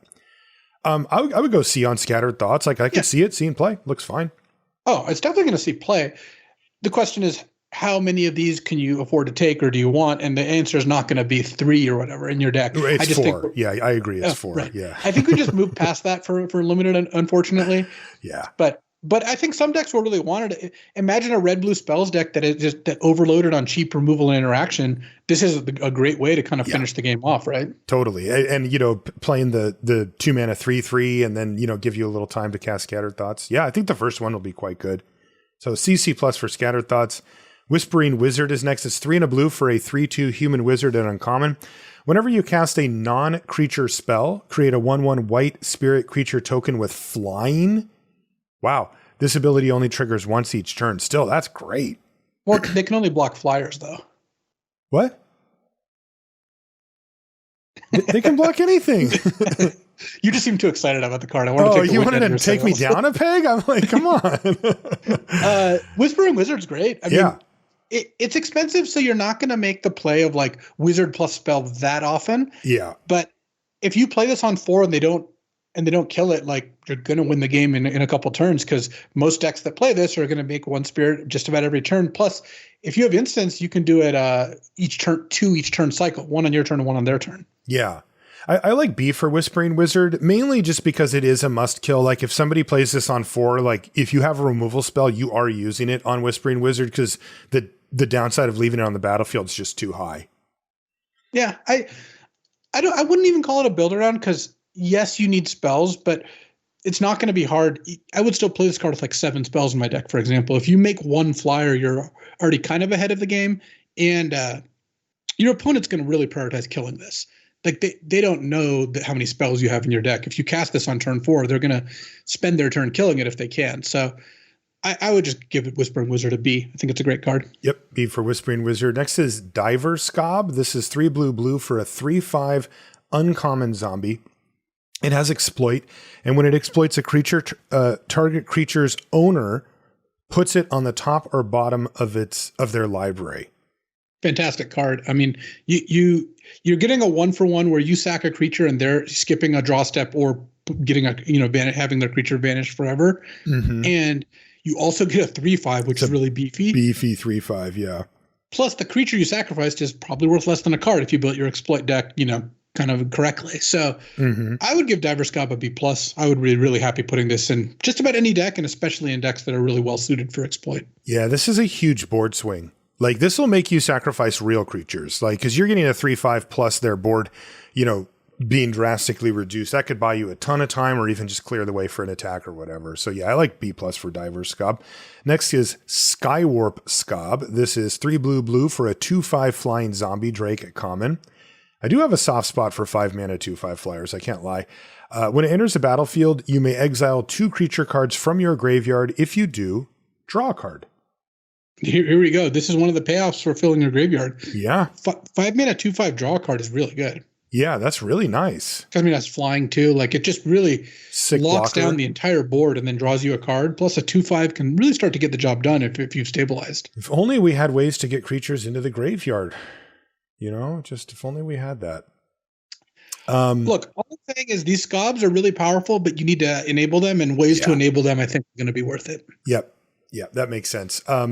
C+ for Skywarp Scob. I mean, how often do you think you're not going to get your card? Like, what's the setup cost on this thing? It's expensive enough, and if you're playing this, you probably are trying to set it up. So I like C+. If you always got the card, it'd be like a B-. So yeah, C+ for Skywarp Scob. Just being respectful of the fact that you don't always get the card. Dreadlight Monstrosity is 4 blue for a 5/5 crab horror. Geez, Shelly. Yeah, I'm about to eat a freaking ship here, it looks like. This is a common with Ward 2. So 6 mana 5/5 Ward 2. And you can pay 3 blue to make it not be blocked. Can't be blocked this turn. But you can only activate it if you own a card in exile. So that means you either played a Disturb card and then it died, so it went into exile, or you exiled a card with like a Scob or something. Yeah. So 6 mana 5/5 Ward 2 is not a card I'm excited about, but if you add that ability to it, it becomes a really, really good finisher. Does end the game in just a few turns, probably. I'm looking at C for Dreadlight Monstrosity. I feel like you're never really going to feel it if you don't pick one up, but you're going to play it especially if you have a couple ways to exile cards, because it's not like you need it right away. Like, if you can exile a card by turn 8 or 9, you're happy. I'm going to go D+ on it. I just have the feeling that this 6 mana kind of clunky vanilla-ish thing just isn't going to be where you want to be very often. I agree with everything you said. Excuse me, but I just have that feeling, that this is just going to end up in your board like a lot. Okay. Screaming Swarm. Look at this artwork, man. I do not want to visit the nightmares of the artist who made this. No. Duck. What are these things? Anyway, it's a 5 and a blue 4/4 flying bird horror. It's uncommon. Whenever you attack with one or more creatures, target player mills that many cards. So it mills the number of cards of creatures that you're attacking with. Yeah. Okay. And then you can pay 2 and a blue to put Screaming Swarm from your graveyard into your library, second from the top. Oh my God, how annoying. Yeah, this card's funny because on the one hand, it's milling them a decent amount, especially because it doesn't even have to attack itself. So you play this and attack with 2 creatures, they get milled for 2, and then you kind of get milled for maybe 2 or 3 next turn. That's still not going to kill them faster than a 4/4 flyer. Like, a 4/4 flyer is going to kill them a lot faster because it adds up with all the damage you've done earlier. But then you add the ability to just get this back if you mill it or it dies. And also, like, if you have ways to keep putting this in your graveyard, you can never get decked when you have this. And it's also a 6 mana 4/4 flyer, which isn't terrible. I think all this adds up to like a B. It does to me too. I think you're gonna get value from all three parts of the card. The just the 4/4 flyerness of it, the mill part of it, and then the fact that it kind of continuously comes back in the late game. And that adds up to a card I think I want in just about all my blue decks. If I could remove the mill part, would you? I can make an argument that it's just worse for you. You could. I think that I wouldn't, though. And the reason I wouldn't is because this is recursive. Because this keeps coming back, I think the mill adds up enough that there will be enough games decided on the mill that it's overall net positive. Though I get what you're saying. It's generally worse to mill your opponent for 5 than to mill them for 0. But this, I think, can reasonably threaten to mill them for 15, which starts to become really good again. Yeah, because the way I see it is it's going to play out that you end up winning with the damage 85% of the time or something. Like, I think it'll just be a lot. Like, if you have attacks, right? Remember, we're saying you're turning your creature sideways. This is going to mill them for 4. If all 3 of those creatures die that combat, like, that's not where you're going to be anyway. So we're saying on attacks that you have that are clean, that you can actually get through, then the mill has to outpace the damage. And I don't think that's going to happen very often. That said, it does bring up some cool scenarios. For example, your opponent has 7 cards in their library and the board stalled out and you just go attack with all my creatures, right? And like, you don't care if they die because you're going to mill them out completely anyway. So I don't know if I would take it or leave it. I think it's close, but I do feel that, for the most part, you're going to kill them through damage like almost every time. Well, one thing that's also worth noting is it's kind of actually a funny give and take where the decks that have self-mill and so therefore can make use of their graveyard better, you'd think this would be a disadvantage against. But those decks are also more vulnerable to mill because they're also milling themselves. Good point. You see where I was going with that. So I like that. Yeah, I'm in for Screaming Swarm at a B, and I think the mill is upside. It's a cool card for sure. I love the card. Really cool. And again, holy crap, that artwork. B for Screaming Swarm. That brings us to black as we transition into Blood Fountain. Oh, good. It's black for an artifact. It's common. When Blood Fountain enters the battlefield, create a blood token, and you can pay 3 in a black, tap it, and sacrifice Blood Fountain to return up to 2 target creature cards from your graveyard to your hand. Do you think that the vampire parties, kind of the hosts, get bashed if they don't have a Blood Fountain? Like, oh, for sure. Look at it. It's a beautiful presentation. Edgar didn't even have a Blood Fountain. Wow, his family must be going through some tough times. Totally. Lots of rumors flying around. No Blood Fountain. This card looks really slow to me, and I would assume I don't want to play it. Oh, one quick note on Screaming Swarm. You can mill yourself. It's target player. So. Oh, okay. Yeah, so there we go. It's strict upside. So now it's just strict upside. Yeah, still B, but that's really interesting too. Wow, Screaming Swarm is sweet. So Blood Fountain, is it just too slow? I mean, this just does a whole lot of nothing for a whole lot of time here. I think it's okay. It's not great, but one thing that's kind of cool is you make this and make a blood token, and then you discard a creature and sack the blood token to draw a card. And now all of a sudden you have 2 targets for the Blood Fountain to get back. So you're not going to miss very, very often on that. And it is a 2-for-1 that also makes a blood token. I think if you're in a creature heavy deck that also has good uses for blood, you're probably going to want one of these. It's kind of like a 5-mana draw 2 that also gets a blood token. Yeah, that's okay. I mean, it draws 2 spells. It can break up over 2 turns. Not great, but I think it's like a C-. Okay, I'm going to go D on Blood Fountain. The thing I like about it is that it gives you something to do on turn 1 that could be relevant for the late game. But boy, it really requires kind of a lot of dancing around to get everything set up right. And then the cards are back in your hand after you spent the 4 mana. You still have to cast them. That's really slow. So I'm going to go D on Blood Fountain. I just like having one double raised effect in a lot of my decks because it just gives you this like really strong punch. It really is. Like that's the kind of card draw that can win you the game, no doubt about it. Yeah, we'll have to keep an eye on it. Dread Fugue. Dread Fugue. Yeah. Black for a sorcery, uncommon. And it says target player reveals their hand. You choose a non-land card from it with mana value 2 or less. That player discards that card. But you can cleave it for 2 in a black, and it changes it to takes away the 2 or less clause. So you just get to take a card from them, a non-land card. So it's a 1 mana, mini Inquisition of Kozilek, 2 or less, or a 3 mana Coercion, just any card out of their hand. It's still that card's cool, man. People are going to play that, right? Constructed. Certainly a good constructed card, I think. Yeah. But for limited, it's interesting. I mean, it scales perfectly, right? Like it does scale well. If you have this in your opening hand and cast it, how often are they not going to have a 2-drop? I guess it's not just a 2-drop creature, because it also counts like spells. So they might have so it's not just how many 2-drop creatures they have in their deck, it's also how many cheap spells they have in their deck. Mm-hmm. But casting it for 3 mana is not very effective. Like, it's just 3 mana as a discard spell is not very efficient.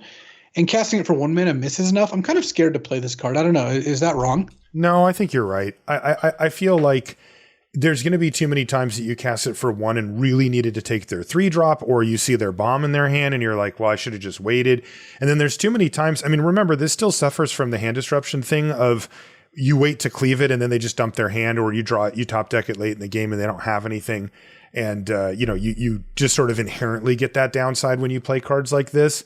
This one is compounding that a little bit. So I think I would be low on this card. I don't think I would prioritize it in any way. I wouldn't be surprised if you can put it in your deck and it's okay, but I would give it like a D. Yeah, I like D for Dreadfugue. I don't know. Not really sold on this. Gift of Fangs is next. It's black for an enchantment aura. It's common. It enchants a creature, and the creature gets +2/+2 as long as it's a vampire. Otherwise, it gets -2/-2. I like this card. It's a really cool design, and 1 mana to give a creature -2/-2 is awesome. Yes. Yeah, Deadweight is great. And then sometimes you just put it on your vampire and just go to town. Yeah, Deadweight, in the formats it's been printed, has often been the best removal spell. So if Gift of Fangs is Deadweight with upside, then that's incredible. I mean, that's really it already can be the best removal spell depending on how quick the format is. I'm assuming it's like a B. Just looks excellent. Yeah, I would give it a B. Yeah. The fail case on this, of course, is they play a vampire and you can't kill it. But, right, good point. So it's not actually strict upside. If you're playing against vampires, then it can get a little. But I think it's overall upside, because you're more likely to have vampires in your deck than they are. And they're still going to have other non-vampire targets. So I like B on Gift of Fangs. I'm just obsessed with cheap removal. It's just so efficient, Yep. Next is Persistent Specimen. He's back again. This is black for a 1/1 skeleton at common, and you can pay 2 and a black to return it from the graveyard to the battlefield tapped. So there's your sort of premium exploit fodder. I wouldn't call this the premium one. I think this one is worth playing. If you've got 3 or more exploit cards, I would just play Persistent Skeleton, because you're going to get a card out of it and get extra value as well. But outside of that, I mean, I'm not that juiced about self-milling this and then getting it back, because it's a little too expensive. I guess the reassembling a skeleton was too push. That was 2 to cast, 2 to bring back. Mm-hmm. This is 1 and 3, but you activate the ability a lot more than you cast it. So it's much more toned down in that regard. But I'm in for Persistent Specimen. It's kind of like a build around C. It's just a building block for the decks that have good sack outlets. Yeah, I agree. Or loot/discard. There you go. Next is Undying Malice. This is black for an instant. It's common. It says, until end of turn, target creature gains. When this creature dies, return it to the battlefield tapped under its owner's control with a +1/+1 counter on it. These cards are funny. They're always D to C minus level cards. Yeah. But when you cast them, they're like Bs. They're blowouts. Yeah. When the perfect setup comes along, it is nasty. Now, one thing to consider here as well is, enter the battlefield effects like exploit or things like that, do make this card more appealing. You're going to get that again. It's just a creature has to be dying in some favorable situation for you, and you have to have the mana and the card available. I mean, the setup process is real. What you can do with this, imagine you had a Persistent Specimen in play, and then you played an exploit creature. In response to the trigger, you cast Undying Malice on the exploit creature. You sacked it to itself, triggered the exploit, it comes back, then you sacked your other thing, your skeleton or whatever. And so for 1 mana, you got the exploit trigger and a +1/+1 counter, which is often going to be worth it. Like you played on the Diver Scob and you get to bounce 2 creatures. I'm still thinking this is probably D plus C minus level, but in a deck with a bunch of exploit cards, it can be so brutal. Just Okay. the more ETB cards you have, once you're at like 4 or 5, this starts to become a pretty appealing card. It does. Yeah, I always want to give these what we always gave them. I'm always keep my eye out just in case they improve, but I think, yeah, it's going to be a D plus until proven otherwise. Doomed Dissenter is next. This is 1 and a black for a 1/1 human. It's common. When it dies, you get a 2/2 black zombie creature token. Okay, is this my premium? Yes, this is very good. Creatures? All right. Because first of all, if they have a 2/1 and you have this, you just dunked on them. You trade and get a 2/2. Second, it gives you 2 things to exploit off no mana cost, right? You play this on 2, you exploit it, you get a token, you can then exploit the token, and then just on rate by itself, it's acceptable. It's not like the best. You play this against a blue-white Flyers deck, you're not going to be very impressed. But in the exploit deck, this card is excellent. So I like C+ for Doom Dissenter. It's a critical card if you're trying to make this mechanic work. Agree. C+ for Doom Dissenter. Next is Groom's Finery. This is 1 and a black for an artifact equipment. It's uncommon. The equipped creature gets +2/+0. It gets an additional +0/+2 and has Death Touch as long as an equipment named Bride's Gown is attached to a creature you control. We'll keep an eye out for that one. And the equip cost is actually quite reasonable. It's just 2. So Bride's Gown is the kind of like the white uncommon. That's the reverse of this. And I don't think this is playable without it, because 2 mana for a +2/+0 equip 2 is just not good. Is that not good? I feel like that's good. 2 mana for for 2 mana equipment that you can pay 2 to give to equip and gives +2/+0. Yeah, it's like that's kind of like the remember the +2 mace that was +2/+2 and equip 3, like that. That's a better rate. And this.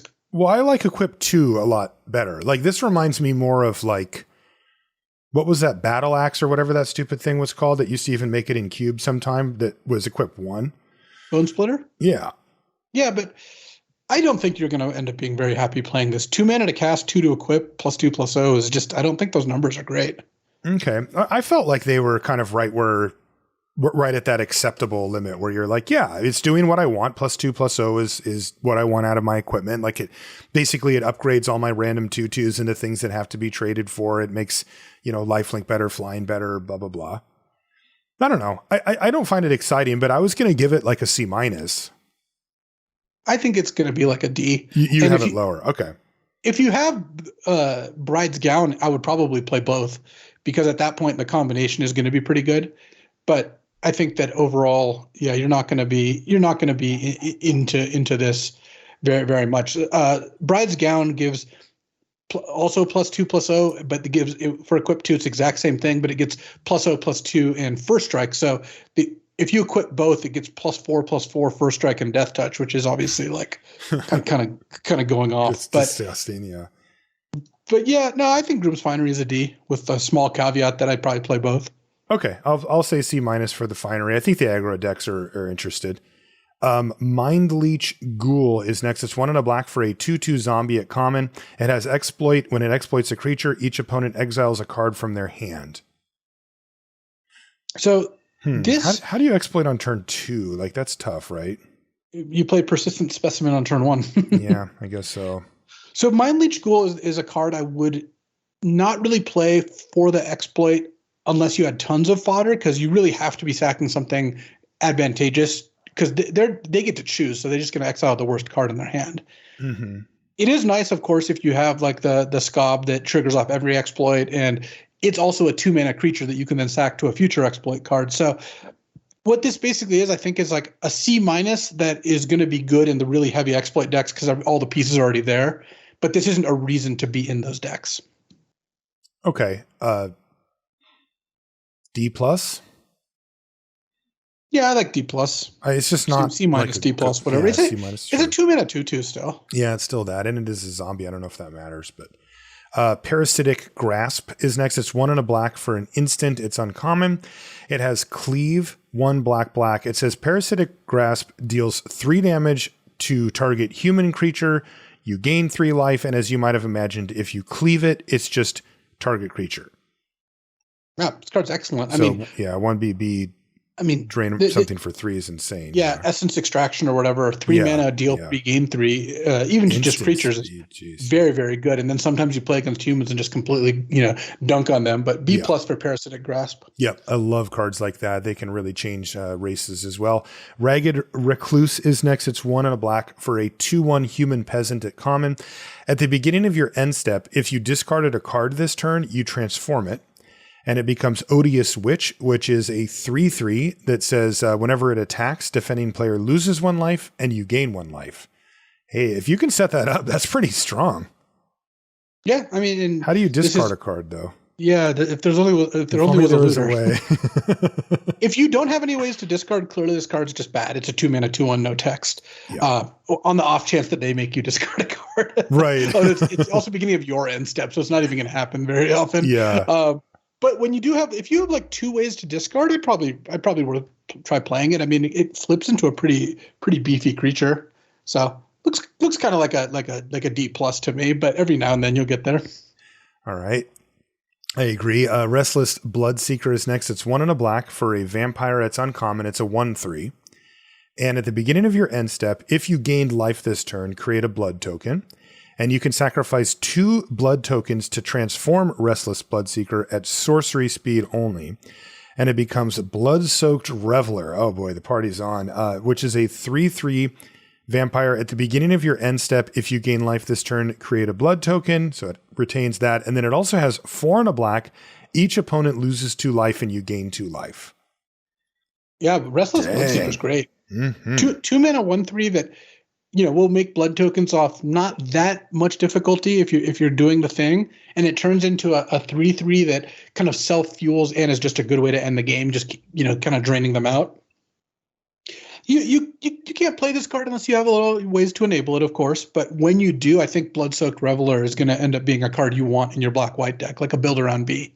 And you just main phase this, then you just say like main phase 4 and a B, drain you for 2, and then at the beginning of the end step you'll get your blood token. Yeah, if you really want a blood token. I mean, you might not care too much about the blood tokens, but if you do want one, you can do that. Okay. B for Restless Bloodseeker? Yeah, build around B. I mean, you do need life gain. Okay, because you need the life gain, right. Undead Butler. This is... No, actually, that's not entirely true. Okay. If you're a heavy blood deck, you can also do it without the life gain. Oh, sure. Right. Imagine a red-black deck that just generates a bunch of blood tokens. It can just transform itself. Okay. At which point it fuels. So just B. Build around B, you need life gain or blood. Yeah, so it's really getting close. Undead Butler is next. It's 1 and a black for a 1/2 zombie. It's uncommon. When it enters a battlefield, you mill 3 cards. And when it dies, you may exile it. When you do, return target creature card from your graveyard to your hand. Very good. So this is another exploit fodder. If you don't have ways to sacrifice this, it's a little weak because you play this, and then if they don't kill it, you kind of never get your real card out of it, Mm-hmm. But in any deck that can sacrifice it, which is not just exploit, but is primarily exploit, yeah, Undead Butler is going to be pretty good. Probably pretty good in like a defensive, like black-green self-mill type strategy as well. So it just seems good. I mean, you're describing a scenario where they never attack you on the ground, like. Yeah, some decks will do that, but there's a few that can pull that off, but most can't. Yeah. So yeah, Butler's probably going to die at some point. Yeah, at which point it's 2 mana to get a creature back. It's pretty hard not to have a creature in your graveyard. Right, off on mill 3. Yeah. Plus I like it. This is good, and of course, the thing that we're, is that it's awesome for exploit. It's just really, really good to have a 2-drop. Yeah. Like that's really important that it comes down that early. I'm getting shades of Decay over again, where they've got multiple good commons and uncommons common and uncommon ways to fuel exploit. Yeah. Which, if exploit is free, all the exploit cards are busted. Yes. Like they are insane. If you effectively aren't paying for exploit, all the exploit cards are just amazing. So just keep that in mind. I do think the Butler itself is probably like a B- by itself, and just try to lean into the exploit thing. But yeah, I'm kind of looking forward to seeing how this plays out. Same. Yeah, B- for Undead Butler. Exploit it. Vampire's Kiss is next. It's 1 and a black for a sorcery. It's common. It says target player loses 2 life and you gain 2 life and you create 2 blood tokens.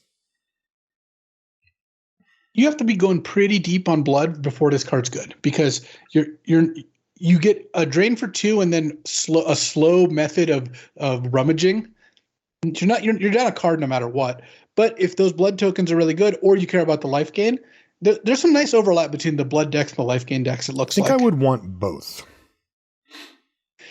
I think you'd either want both or really strongly want one. Yeah. Hey, I just can't imagine, like, if I'm like, I really need blood tokens, like, this just isn't the way, right? There's so many cards that give you blood tokens that also affect the board that I just, this feels like playing like just a pure life gain spell in a life gain deck where it's like, boy, you really, really have to want that, to just play a card that says like, you gain 4 life, but doesn't give you a card back. Like, those type of decks don't come together very often. So my assumption here would be that Vampire's Kiss is not playable or not something that you're going to want to play.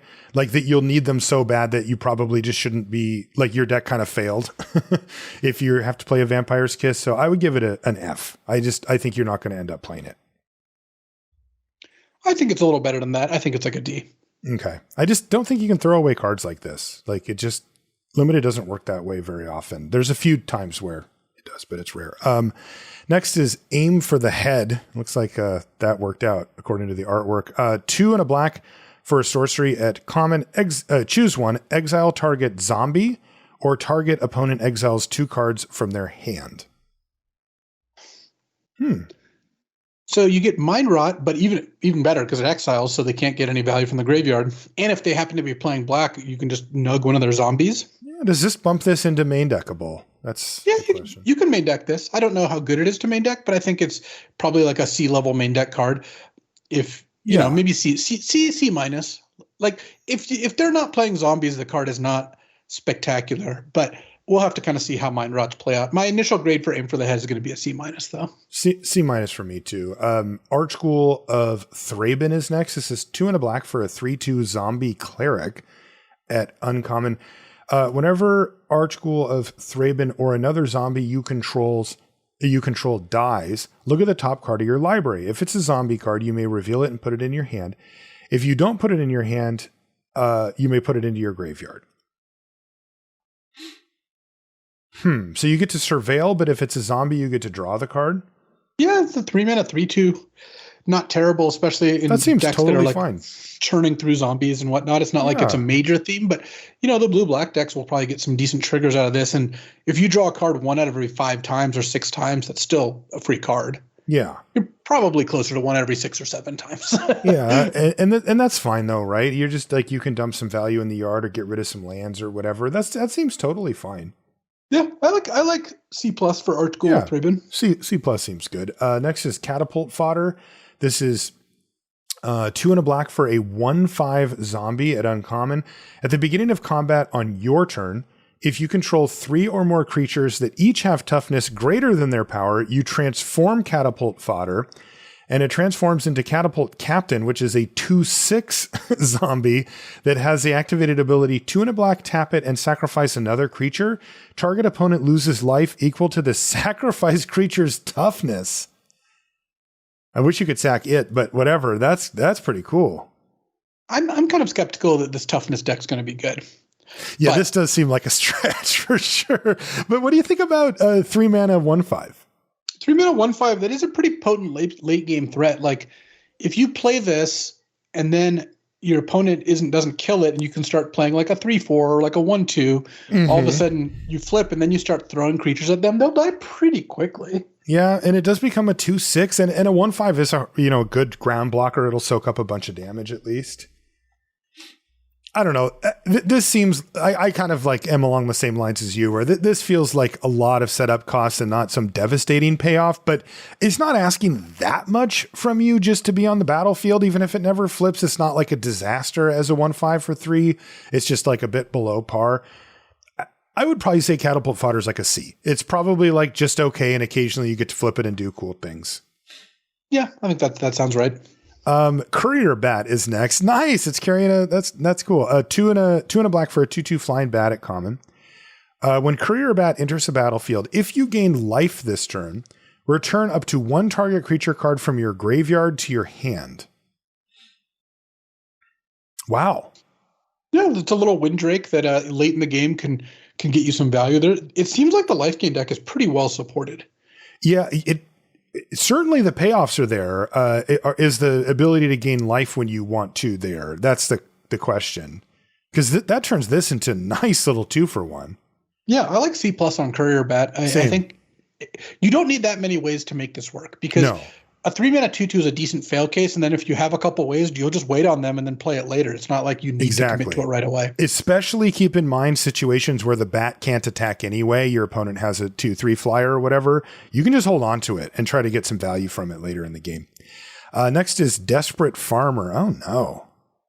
Looks like his horse died. It's 2 and a black for a 2/2 human peasant at common. It's got lifelink, and whenever or when another creature you control dies, which looks like that's exactly what happened here, transform it, and it becomes Depraved Harvester on the dead horse. Oh man, it's back, and it's a 4/3 lifelink. It's a human knight. Yeah, I mean, this is one of your life gain enablers, right? Where definitely at 2/2 lifelink, you can still send this in if you just want to get your guaranteed 2, and then if you can wait on this, eventually it'll just transform into a 4/3 lifelink, which is pretty beefy. I like C+ on Desperate Farmer as well. Same. It's also just good in the exploit deck. Like you exploit a different creature, and then you get a 4/3 lifelink. Felt really bad for his horse, but then it just kind of came back with a vengeance. Next card is called Fell Stinger. It's another dead horse? What is going on here? 2 and a black for got an agenda. Yeah. It's a hostile world for horses. 2 and a black for a 3/2 zombie scorpion. Oh my God. It's uncommon. It's a death toucher with exploit. When it exploits a creature, target player draws 2 cards and loses 2 life. Holy crap. I'm in love. Sorry for the horse, but that's awesome. Yeah, this card does seem like one of the pretty solid exploit card. Plus, it's a 3-mana 3/2 death touch, which you're pretty happy to do anyway. Right, because on these type of cards that draw me cards, particularly if they lose life like this, I'm willing to make that exchange, but I really want something that affects the board, and this is perfect. I mean, that puts out a blocker that really can trade with anything on the ground. Yeah, so I like B at least for Fell Stinger. I like B for Fell Stinger, and then it's like going to be like a B+ in the full exploit deck. Yes, agreed. So B to B+ for Fell Stinger. That's awesome. Plus, you can even just cash it in. You're not going to do it very often as the draw 2, lose 2 sorcery. Yeah, but that's even okay, right? Like, yeah. I don't know. Sometimes you play that. Gluttonous Guest is next. This is 2 and a black for a 1/4 vampire at common. When Gluttonous Guest enters the battlefield, create a blood token, and whenever you sacrifice a blood token, you gain 1 life. Wow, so the crossovers are really coming out here between blood tokens and gain life. Yeah, I had my eye on this when I said it looked like these things were well supported. Mm-hmm. Because this is a free blood token as a 3-mana 1/4, and then whenever you sack a blood token to itself or to other cards, you get to drain them or gain 1. You don't get to drain them; you gain 1, which then enables your life gain stuff. So. This is kind of like in the same spot where you want to be doing one or the other. Mm-hmm. I don't think that playing this in a deck that does neither, like a black-green self-mill deck, is that enticing. How about black-green Toughness Matters? Yeah, there we go. This is just does Gluttonous Guest do it all? This is the glue. Is this the one we're looking for? So, yeah, I like good solid C on Gluttonous Guest, right? Yeah, but it's going to be one of the cards that really makes a lot of decks work. Yeah, I think so too. Hero's Downfall is back, and it's not a rare anymore. Now it's an uncommon. It's 1 black for an instant, and it destroys a creature or planeswalker. Just awesome, right? Yeah, it's a great removal spell. It's murder with upside. B+ for Hero's Downfall. Yep. Pointed Discussion is next. It's 2 and a black for a sorcery. It is common. It says you draw 2 cards, lose 2 life, then create a blood token. They're definitely just tossing blood tokens onto kind of everything, right? We're just getting them kind of for free on other cards. Yeah, draw 2, lose 2 with minor upside is a classic card, right? It's a card we've seen. Sometimes you get Scry 2, sometimes you get a blood token, sometimes you get something else. And this is embarrassing next to the Fell Stinger, by the way. I just have to say. Well, Fell Stinger is uncommon, at least. Yeah, that's true. But yes. Yeah, I mean, if you need another card draw spell, Pointed Discussion is fine. And if you value the blood token, it becomes like a pretty appealing card, but not a card I'd prioritize. D+ for Pointed Discussion, or do you want to move it into C- category? I think it's probably closer to a D plus, just based on how often you're going to afford to play it, especially since it's worth keeping in mind that the black-red blood deck is going to be a little more aggressive and a little less likely to want to use this. Yeah, and you can't point this at the opponent, by the way. Like sometimes you can on those type of cards. Bleed Dry is next. It's 2 black for an instant at common. Target creature gets -13/-13 until end of turn. If that creature would die this turn, exile it instead. All right, well, we've got our premium black removal here. That looks awesome. 4 mana, kill anything, and it gets exiled. Yeah, it's a fine card. I'd give it a B. I mean, you're just always going to be happy with this card. Exile is really nice in the set, too. Definitely. B for Bleed Dry. Blood Crazed Socialitis Nexus is 3 and a black for a 3/3 vampire at common. It has Menace, and when it enters the battlefield, ta-da, you get a blood token. This reminds me of Decay Zombies. Like they're just throwing blood tokens around. Except for that blood tokens seem a lot worse than Decay Zombies. Whenever Blood Crazed Socialite attacks, you may sacrifice a blood token. Hey, if you do, it gets +2/+2 until end of turn. Wow, that's actually a nice place to spend some blood tokens. A 5/5 Menace for 4. Yeah, I mean that's a pretty big deal. And if you can reliably make blood tokens, this card is just going to hit them like a dump truck. Like it's got Menace. Like that makes it so hard to block. Wow, you're really on the you're really on the Cisco train today, aren't you? It's got dumps like a truck. This is still like a C+ though, right? Blood Crazed Socialite. Like this is still not like we're not going crazy. If you can generate a lot of blood tokens, this moves up a little bit, but you don't need to. You're probably not going to need to like third pick this card, is my guess, because it's pretty unappealing outside of those. It is unfortunate you have to commit to it. You have to sack the token when you attack. Yes. But still very good in an aggressive deck. Yep. So C for Blood Crazed Socialite. Next is Bloodsworn Squire. This is 3 and a black for a 3/3 vampire soldier. At uncommon, you can pay 1 and a black and discard a card to have it gain indestructible until end of turn. You also tap it. And then if there are 4 or more creature cards in your graveyard, you transform it and it becomes Bloodsworn Knight, which is a star, and its power and toughness are each equal to the number of creature cards in your graveyard. So we're assuming at least 4 here. And then you can pay 1 and a black, discard a card, and Bloodsworn Knight gains indestructible until end of turn. Tap it. Yeah, that card seems like a pain to deal with. 4 mana 3/3 that you need mana up is not going to be the most appealing. Yeah, they have a window, right? Yeah, but at some point this becomes a 4/4 or a 5/5 indestructible, and it keeps growing too. It's constantly checking. So once you get it up to like a 5/5 or a 6/6, the ability becomes a lot more enticing as well, because you're protecting a 5/5 instead of a 3/3. Mm-hmm. I'm not too high on this. I think it's like a C. Yeah, I think it'll be annoying. I think that's how you'll describe it. And annoying is good, but annoying is not like game ending or unbeatable or anything like that. So C for Bloodsworn Squire. Next is Diregraph Scavenger. Oh, Harold. He has seen better days, Luis. It looks like he's got something in his head. 3 and a black for a 2/3 zombie bear at common. It's got Death Touch. When Diregraph Scavenger enters the battlefield, exile up to 1 target card from a graveyard. If a creature card was exiled this way, each opponent loses 2 life and you gain 2 life. I like this card. 2/3 Death Touch is a real card. Definitely just, kind of does what you need to do on the board. And then you're almost always going to get the drain too. It's really hard not to, because it's from either graveyard. And obviously you'd rather eat out of their graveyard, but either graveyard means it's not going to miss too often, gives you a life gain enabler, messes with their like disturb stuff. So, I mean, I like C on Diregraph Scavenger, but it's a good card. Same. And it can barely feel the sword anymore. Flavor text. Innocent Traveler is next. It's 2 black for a 1/3 human at uncommon. At the beginning of your upkeep, any opponent may sacrifice a creature. If no one does, you transform Innocent Traveler. Oh, I like that. And it becomes Malicious Invader, which is a 3/3 flying vampire. And it says Malicious Invader gets +2/+0 as long as an opponent controls a human. I guess they really want to sacrifice their humans to this, don't they? Well, also, because if they don't, it's a 5/3 flyer. It's also, I mean, it can't block very well initially, but it is a 4 mana 3/3 flyer with a few extra steps. Like they're either going to get punished by having to sack every turn, or they just give you the 3/3 flyer. And then sometimes, like you said, it'll be a 5/3. This looks pretty good to me. It does to me too. It does have the downside of being a 4-mana 1/3, like go, right? And kind of nothing happens until your turn. That's a lot to pay. But I mean, there's not decay zombies, right? Like they don't have things to just willy-nilly throw away to the innocent traveler necessarily. So I kind of like the sub game that this makes. I do have a hard time figuring out exactly how powerful it is, though.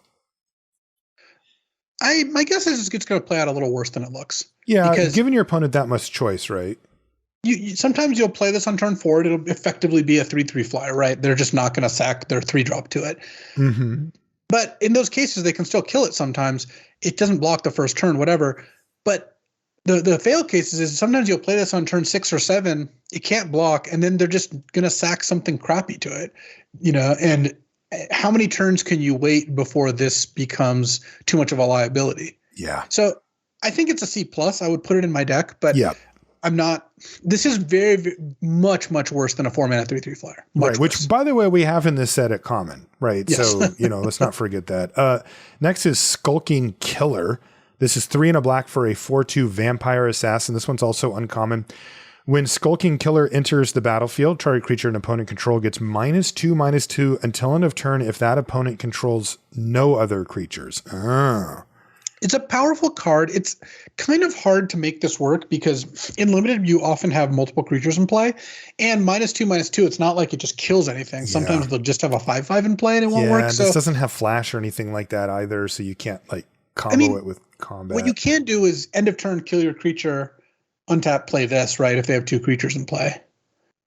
So I think Skulking Killer is probably going to be a C. Like it's going to be a blowout. I tell you what, this card's going to feel like just complete nonsense when you play a 3-mana 3/2 and they're just like, all right, turn 4 Skulking Killer, kill it. You're like, oh my God, this is unbelievable. Totally. But I don't think it's a card I'm going to heavily prioritize. I would give it a Skulking Killer a C. Yeah, C. I would be even trending towards C-. I don't know. Anyway, next is Edgar's Awakening. This is 3 black for a sorcery at uncommon. Return target creature card from your graveyard to the battlefield. Okay. And when you discard Edgar's Awakening, you may pay black. When you do, return target creature card from your graveyard to your hand. So it's a Zombify, but it has Madness Raise Dead, where if you discard it to some effect, you can just cast Raise Dead. I'm in for this if you want to Zombify. Working towards a Madness Raise Dead, the advantage of that basically is if you have a lot of cards that discard as part of a cost, you can kind of get a 2-for-1 there. Yes. But I'm not seeing that as a heavily supported theme. So this looks like a C- to me. Same. Yeah. There's a lot to do here, but you really need to kind of make it work. Rot-Tide Gargantua is next. It's 3 black for a 5/4 zombie kraken. It's common. It has exploit, and when you exploit a creature, each opponent sacrifices a creature.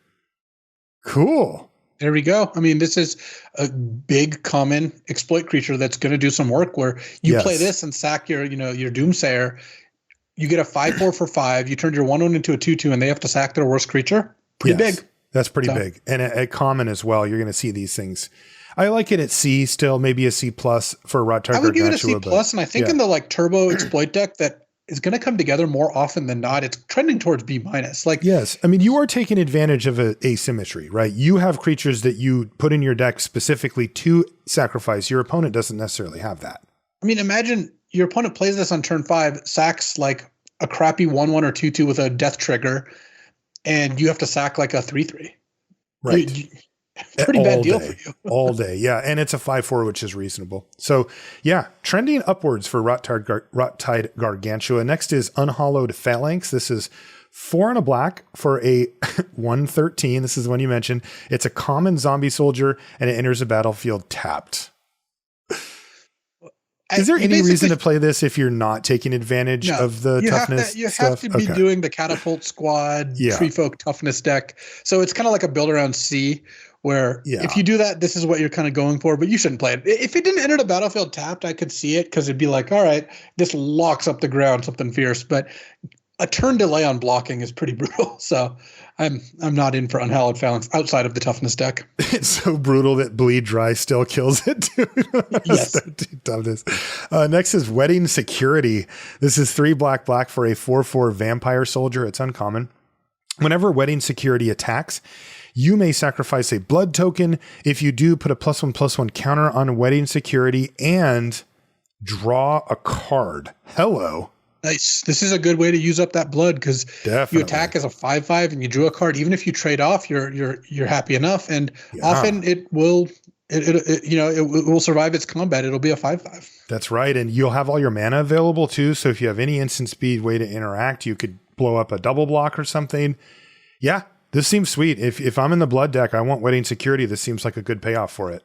I mean, you don't have to be in the blood deck. You just have to have a couple ways to make blood, like which I think enough black cards do that I would just be comfortable giving this a B. And then, at some point, like you're going to be able to get a card out of this, I think, in most black decks. I don't think it'll be that challenging. All right. A B for Wedding Security. Last black card is called Grisly Ritual. Good God. It's 5 and a black for a sorcery at common. Destroy target creature or planeswalker and create 2 blood tokens. Don't look too closely at what's going on there. I don't think I want to know. The flavor text says you can always tell who's new from the screaming. Jesus. Man, they go hard on these gothic sets, man. There's like no chill. So this is the air quotes bad remove, right? We're back to kind of the normal 3 removal spells in black, right? We've got the cheap one that gives -2/-2. We've got the medium one that gives -13/-13. And now we have the expensive sorcery speed one that just blows something up with some upside, but it's 6 freaking mana. I think that you will want one of these in most of your decks, but I don't think you want more than one that often. Okay. One thing that's worth noting, by the way, about blood decks is they do have a lot of built-in ways to loot their cards away or rummage their cards away. So playing multiple Grisly Rituals, well, you can sack and discard a blood, this to a different blood token if you're getting stranded with too many expensive cards in hand. It kind of makes situational cards a little bit better in that respect, right? Oh, that's interesting. Yeah, like 6 mana, removal spells like this. Yeah, you can just go, okay, I'm not getting there anytime soon, and I'll just blood token them away. I mean, this card usually ends up being a D+ or a C-. I would go C- on Grisly Ritual. Like it's just on that fringe playable of like you want maybe 1, almost never 2. Like that's how these usually play out. I agree. Okay, so that's it for black. Let's move to red. First card is called Ancestral Anger. It is red for a sorcery. It's common. It says target creature gains trample and gets +X+0 until end of turn, where X is 1 plus the number of cards named Ancestral Anger in your graveyard. So that's a lot to say. It's probably just going to get +1/+0 and trample at sorcery speed, but you do get to draw a card. But what if you had like 5 of these and you draw 3 and it gives +3/+0? Still not that stoked about that. Yeah. Also, like, how many creatures do you have in your deck if you have 5 of these in your deck or whatever? Right. It's also just like sorcery speed, like very telegraphed. There's no mystery for your opponent. It does have trample. I would assume that Ancestral Anger is just not. I think that even in multiples, your deck's just getting worse somehow. Like, I just feel like what you're really doing is throwing your land to spell ratio off every time you cast one of these. But I don't know. I'm not into it. If the card draw part scaled too, then it would be cool, but that's not how it works. So I would say D for Ancestral Anger. I assume that this won't be a player in the format. Yeah, the one place I could really see this getting played is a red blue spells deck that wants 1 mana cantrips. There you go. So, but other than that, no. Yep. End the Festivities. This is red for a sorcery.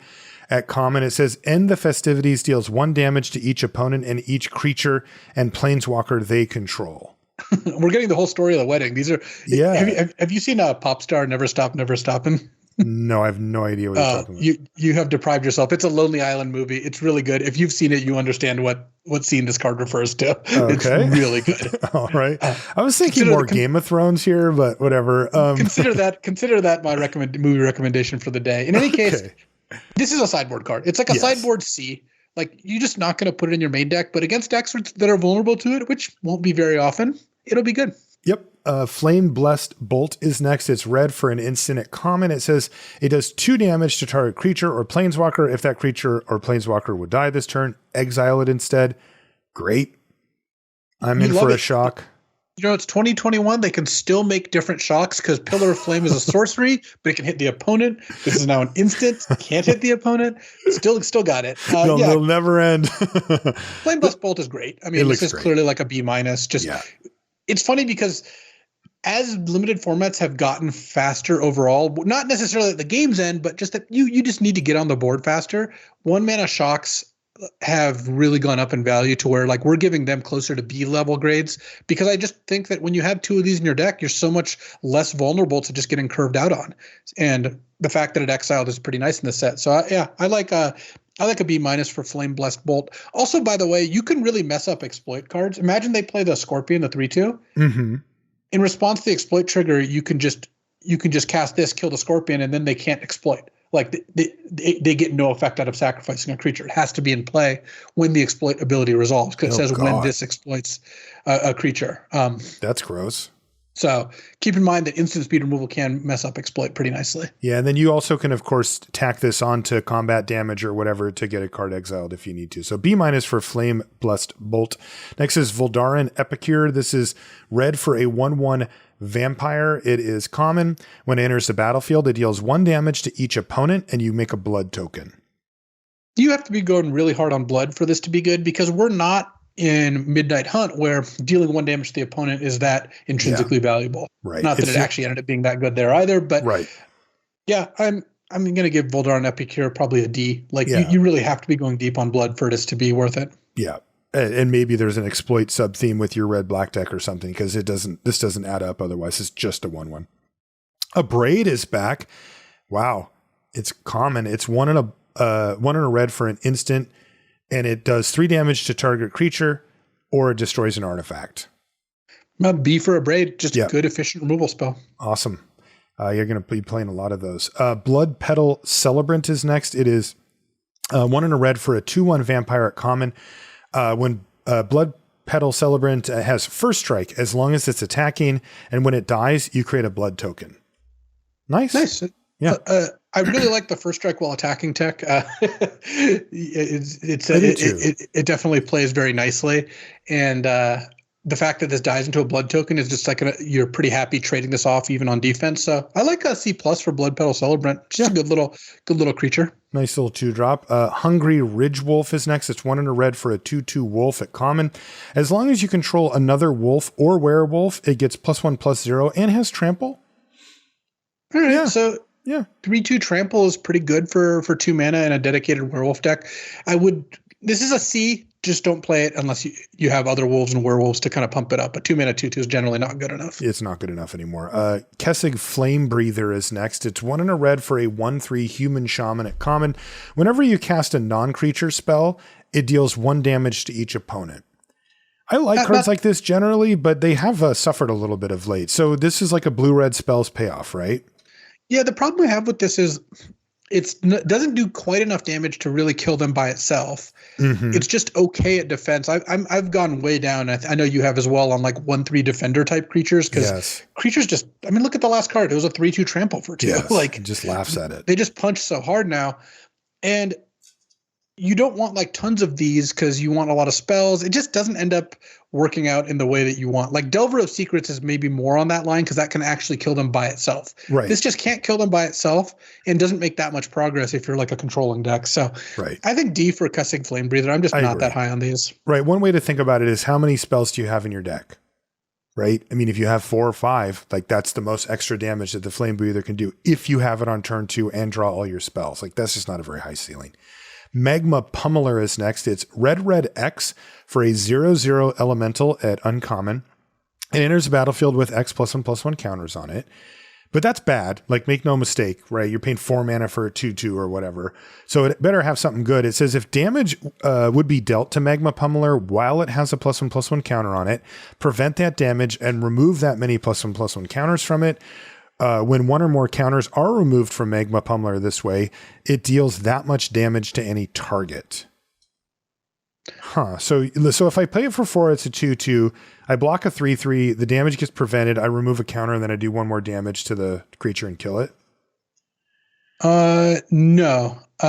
No? Because it prevents 1 damage per counter. So if you block a 3/3, it will remove all its counters and deal 2 damage. And then I can do a damage to the 3/3 and a damage to its controller or something, but I lose my pummeler. All the damage has to go to the same place. Wow. Okay, so this is getting a little worse every minute here. It is still good though, I think. Like, imagine you paid 5 mana. It's a 5 mana 3/3. Okay. It dies in combat to 3 damage, but then it's kind of like a Pitchburn Devils, right? Where a 5 mana 3/3 that dies and deals 3. Okay. And then if it blocks the 2/2, it shrinks to a 1/1, kills the 2/2, and then deals 2 to any target. Okay. It's kind of like you're summoning a big pile of, devils, the 1/1s that die to deal 1. Mm-hmm. It's just made up of, it's just like a bunch of devils in a trench coat. I think that's good enough, especially since you can play this on turn 3 as a 1/1 to trade for their like 3/2, or you can play it on turn 4 as a 2/2 to trade for their like 3/3 or 4/4, or make it so their 2/2s can't really attack you. And then if you draw it late and you play it like a 7/7, I mean, that's just a massive amount of damage, right? Mm-hmm. Yeah. I think Magma Pummeler's like a C+. I think you're going to play this card and be relatively happy with it. Is 5 mana the sweet spot? 5 mana is the sweet spot. At 5 mana, you're going to get a 2-for-1 most of the time, because a 3/3 is generally going to trade, and then 3 damage is also going to trade. Okay, so there you go. C plus you said for Magma Pummeler? I think so. It might even be a B- though. Let's not get too excited. I guess it does scale a little bit with the late game. I want to say C plus on Pummeler. Reckless Impulse is next. It's 1 and a red for a sorcery at common. Exile the top 2 cards of your library until end of your next turn. You may play those cards. So it's basically a light up the stage, but it's locked in at 2. Yeah. And you can play lands off of it. Yeah, which you could light up the stage. Yeah, I'm just pointing it out that you can. No, they do the same thing. Yes, thank you, Luis. Thank you. I like this card.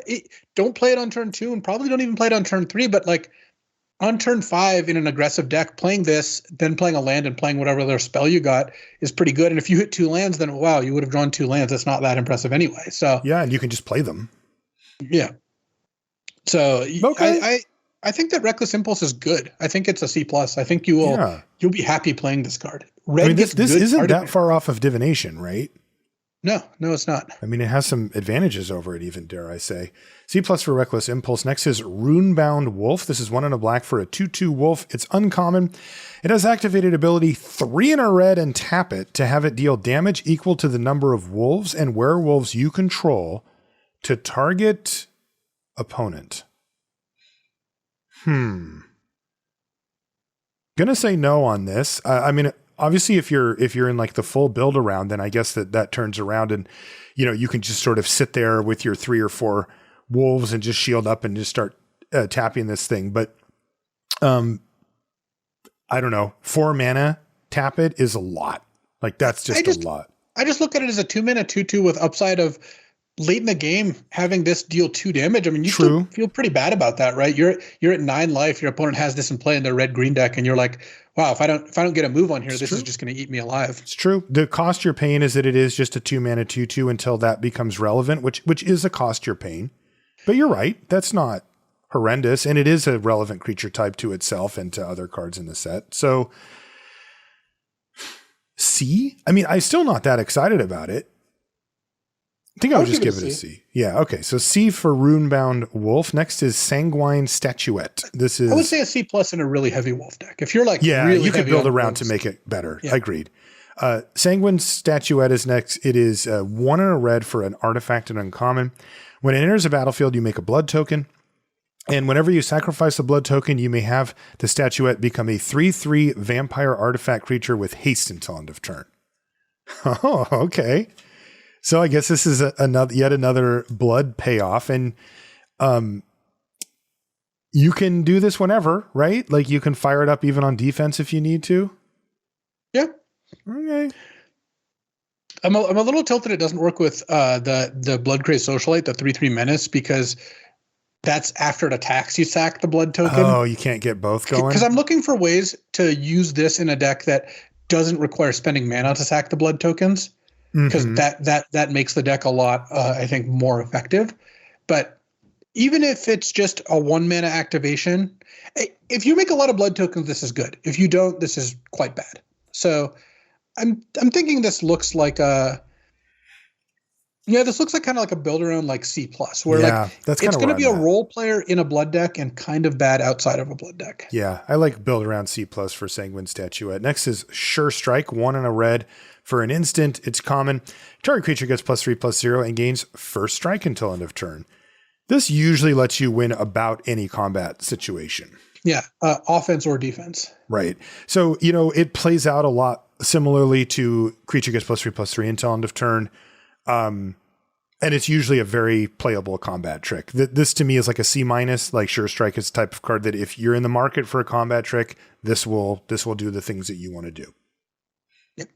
So there you go. Voltaic Visionary is next. It's 1 and a red for a 3/1 human wizard at uncommon. You can tap it, and Voltaic Visionary deals 2 damage to you. Exile the top card of your library. You may play that card this turn, activate only as a sorcery. And when you do play a card exiled with Voltaic Visionary, you transform it into Volt Charged Berserker, which is a 4/3 that can't block. This card's really good. I mean, it's a 2-mana 3/1 that it will turn into a 4/3 pretty easily. Again, it's play, so they're moving towards all these cards letting you play lands, which I think is good. Mm-hmm. I didn't like when it was a crapshoot as to which one it was, and this plays better. Mm-hmm. You also don't have to play the card if you don't like it. Like, you do take 2 damage, but compare this a little bit to Ecstatic Awakener. It's a cheap 4/3 that puts you up a card. Yeah, I was trying to think of that too. The one huge difference is the play pattern's so different, right? Let's say you play this on 2, you say go on. You turn 3, you tap it on your turn at sorcery speed only.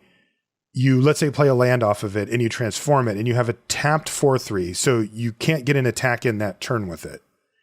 It also can't block, but that's not relevant here anyway. And then the next turn you could start smashing with it. It is a turn delay and Pretty it can't clunky. block. Those things are true, but you also have to do less work. You can just put this into literally any deck and it does it. You don't need any other cards to make it work. Totally.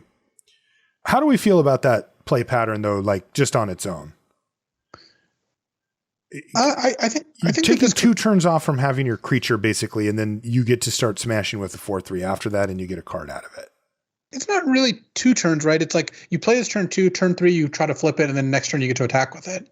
Mm-hmm. So I think you're really taking 1 turn off. Well, I guess it depends on what your role in the game is, but that's true. I mean, you yes, could be you can't taking attack all the or turns block, off. but, Yeah. Mm-hmm. But I would imagine this is going to fit better into aggressive decks anyway. So Definitely. I think that's kind of the key here is that you really wanted the 4/3. You really have to want the 4/3. I think that the biggest whammy is going to be when you play this and you activate it and you flip like a 5-drop and you can't flip it, because then you're kind of locked into what am I doing next turn? Mm-hmm. Like, so it's also going to be a tough situation. Like if your opponent doesn't have a blocker, don't you just want to jam with your 3/1 while the getting's good? Yeah, but there's no downside. Then you just jam with your 3/1 and you don't have to don't have to worry. Then you play something else. Yeah. So I like Voltaic Visionary a lot. I would give it a B. I think this card's going to be pretty impressive. Okay, I'll go with B with you. I mean, it's a 2-mana Make sure you want to 3/1. be You don't down. have to do any of the other things. Yeah. It just has those as options. Yeah. Right. Alluring Suitor is next. This is 2 and a black for a 2/3 vampire at uncommon.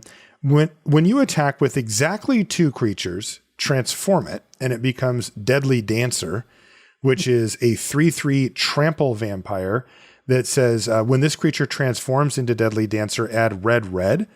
And until end of turn, you don't lose this mana as steps and phases end.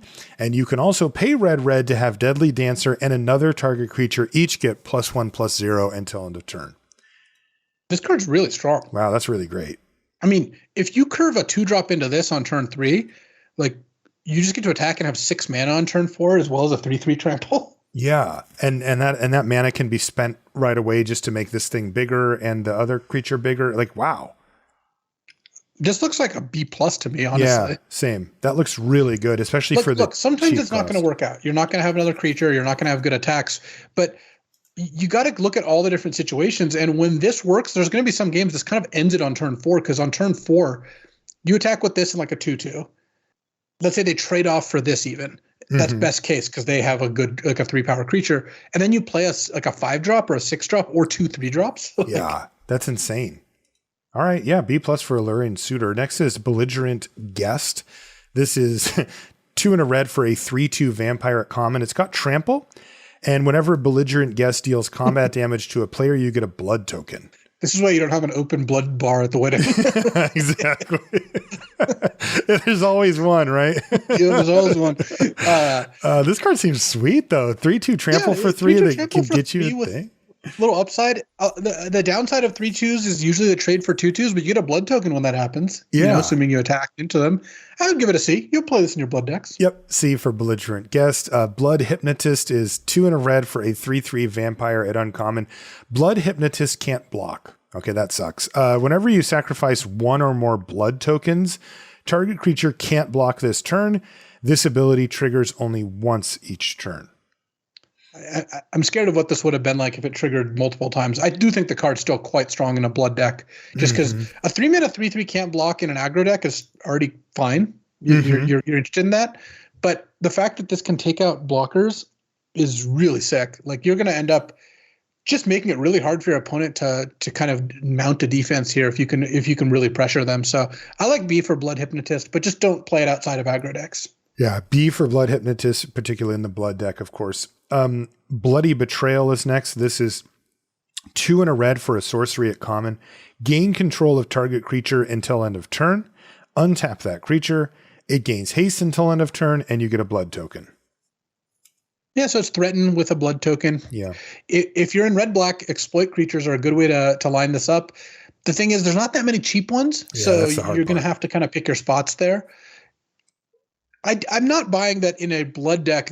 This is the way to go about it. Like, getting a blood token isn't that good, and historically, threatened effects without sacrifice effects have been really bad. Yeah, they've been almost unplayable. So this looks like a build around C, where if you have enough sack outlets, great. If you don't play this. That's right. Daybreak Combatants is next. It's 2 and a red for a 2/2 haste human warrior at common. And when Daybreak Combatants enters the battlefield, target creature gets +2/+0 until end of turn. Yeah, this is fine, but not exciting. Like, you know, we've seen this before. This was on Theros. It was a Minotaur, and it played all right. Like, in your aggro decks, it's a fine place to be because you get to, a 3-mana 4/2 haste. And then if it trades off, then that's great. And if it doesn't, you're left with a 2/2. And if you need to, you can pump like a flyer or something. So I would give it a C-. You're just not that excited about it. C- for Daybreak Combatants. Next is Fearful Villager. This is 2 and a red for a 2/3 human werewolf. It's common. It has Menace and Daybound, and it flips into Fearsome Werewolf, which is a 4/3 menace. This is just a Shady Traveler, but worse. Yes, it is. Looks like a C-, D+ to me. Can I have my toughness back? We'll go D+ on Fearful Villager.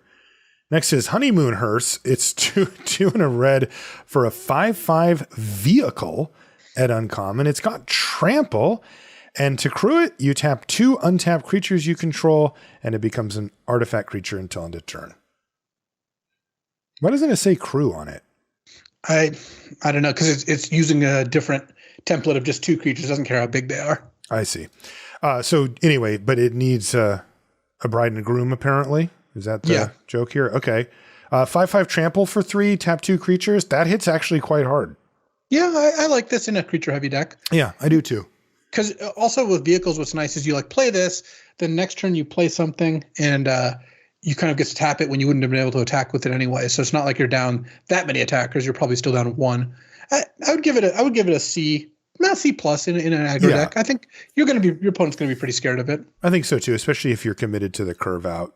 Where you've got creatures that cost 1 or 2 mana that aren't maybe great. This helps you with that. Next is Markov Retribution. It's 2 and a red for a sorcery at uncommon. Choose one or both. Creatures you control get +1/+0 until end of turn, and target vampire you control deals damage equal to its power to another target creature. Wow, that has a lot of upside there. My goodness sakes. That's the type of card that can win the game on the spot. You do need to have vampires in your deck. You're not playing it just for the +1/+0 part. But if you have both, if you get to choose both in a spot where the vampire triggers, then you're talking, 2 or 3 points of power plus killing their creature.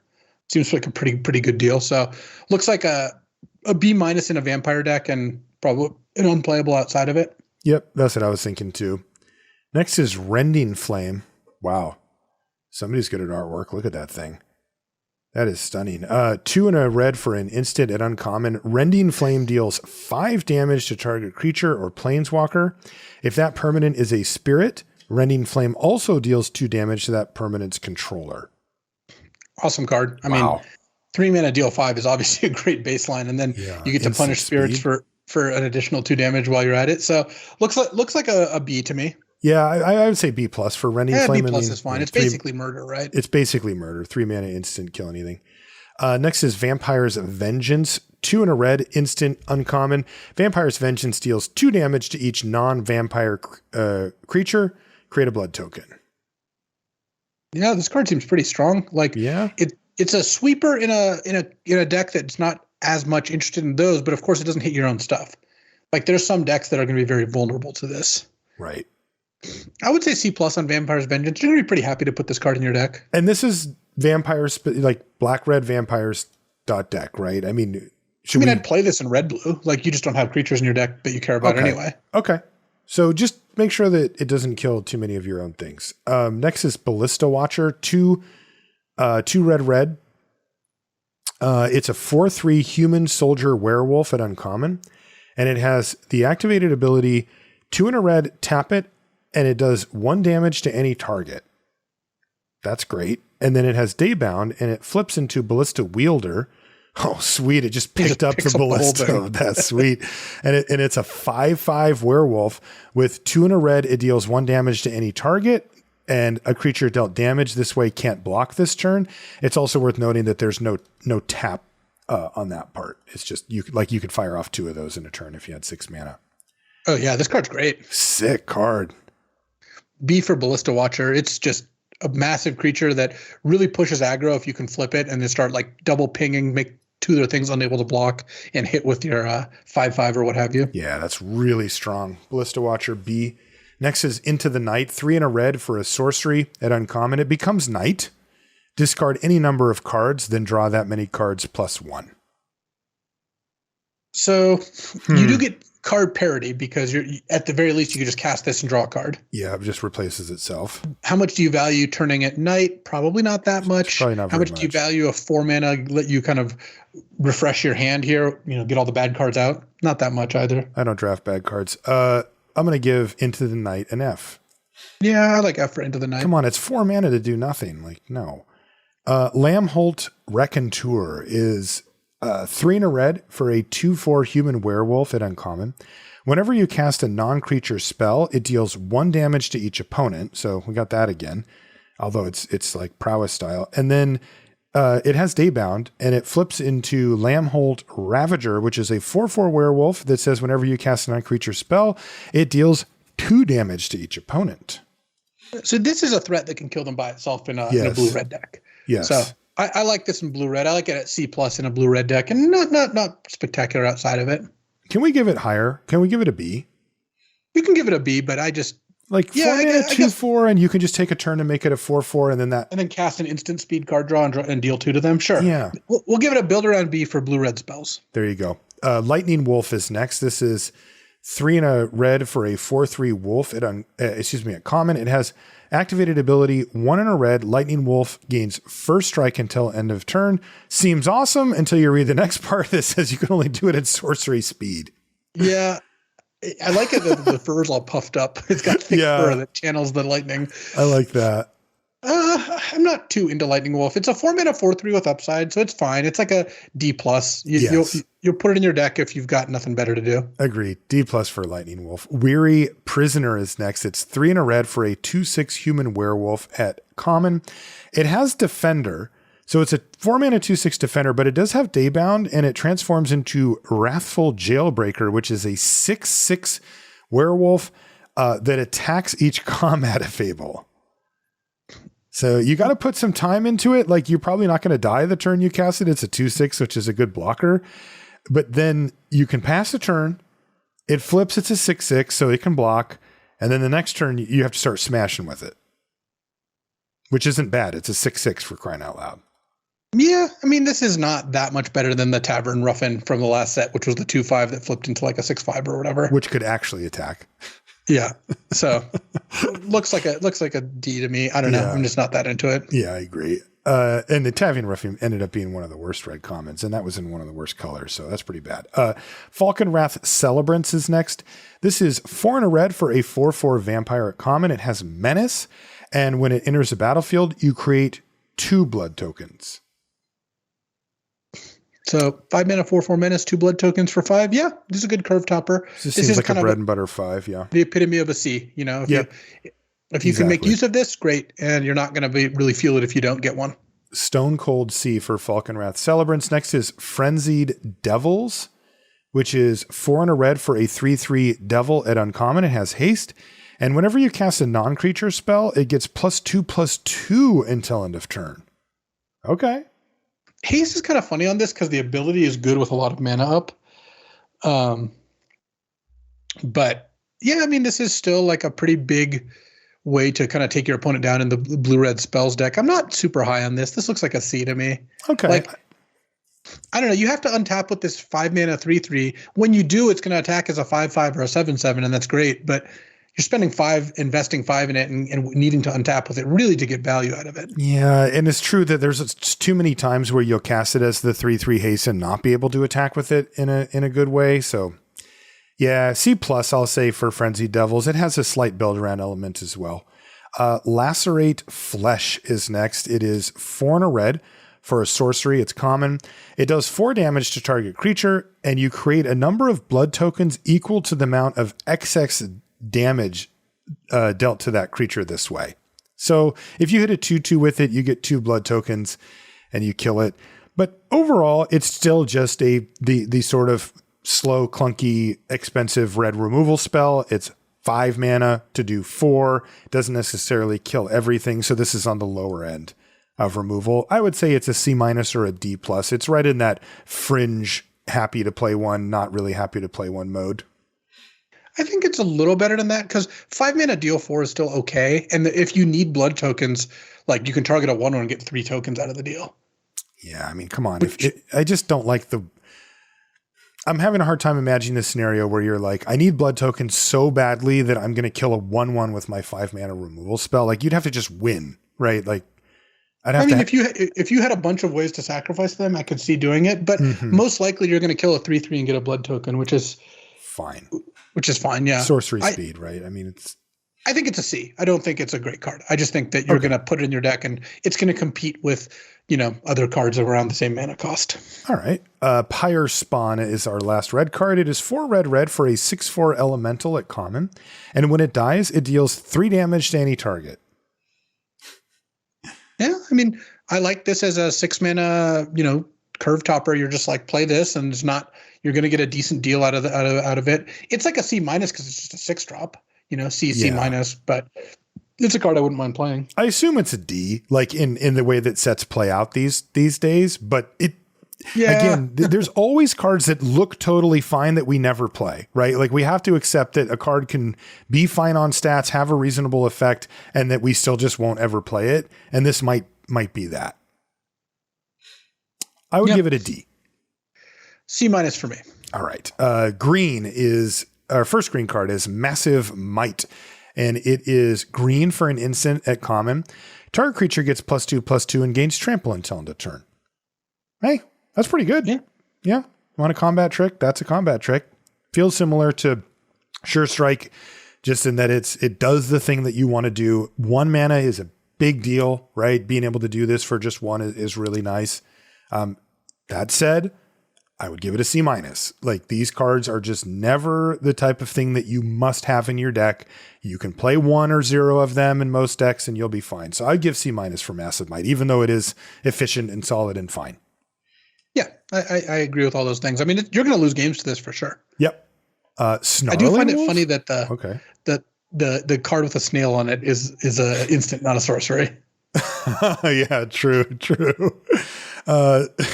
Snarling Wolf is next, which is a reprint from the last set. Why is this here? It is green for a 1/1 wolf at common, and you can pay 1 and a green to give it +2/+2 until end of turn 1 time per turn.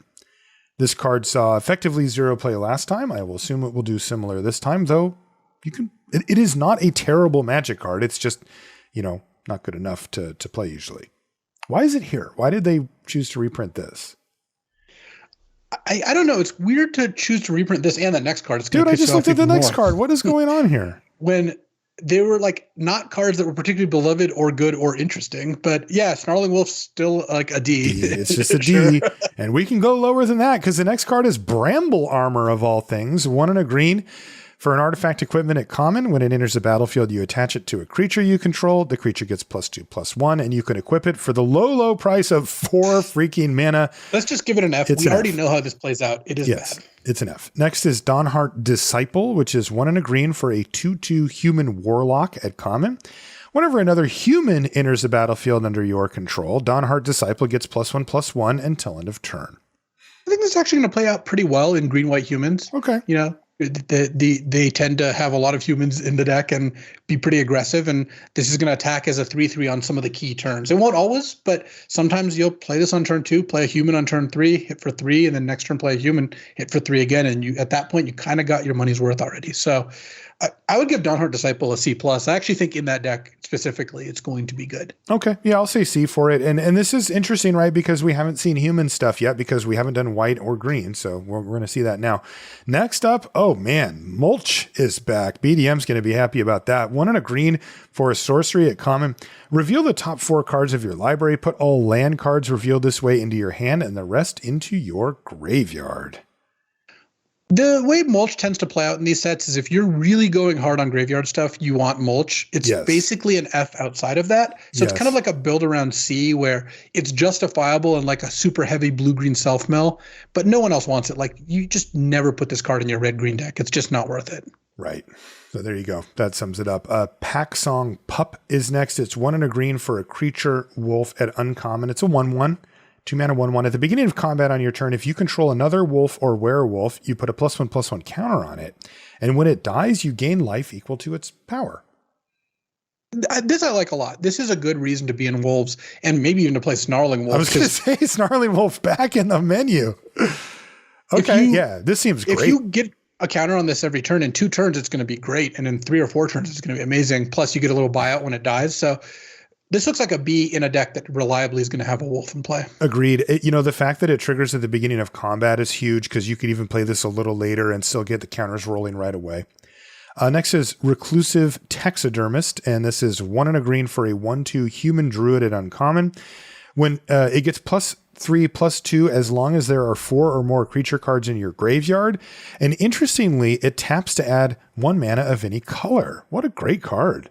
Oh yeah, Reclusive Taxidermist is awesome. You just should always put this in your deck because a 2 mana 1/2 that taps for any color is just a fantastic way to make sure you kind of get to cast your spells in time. Yeah. And then it just becomes a 4/4 in the late game? Becomes a 4/4, yeah. This looks great. I would give Reclusive Taxidermist a B, just a strict solid B. B for Reclusive Taxidermist. Great card. Sporeback Wolf is next. It's needs a bath. It's 1 and a green for a 2/2 wolf at common.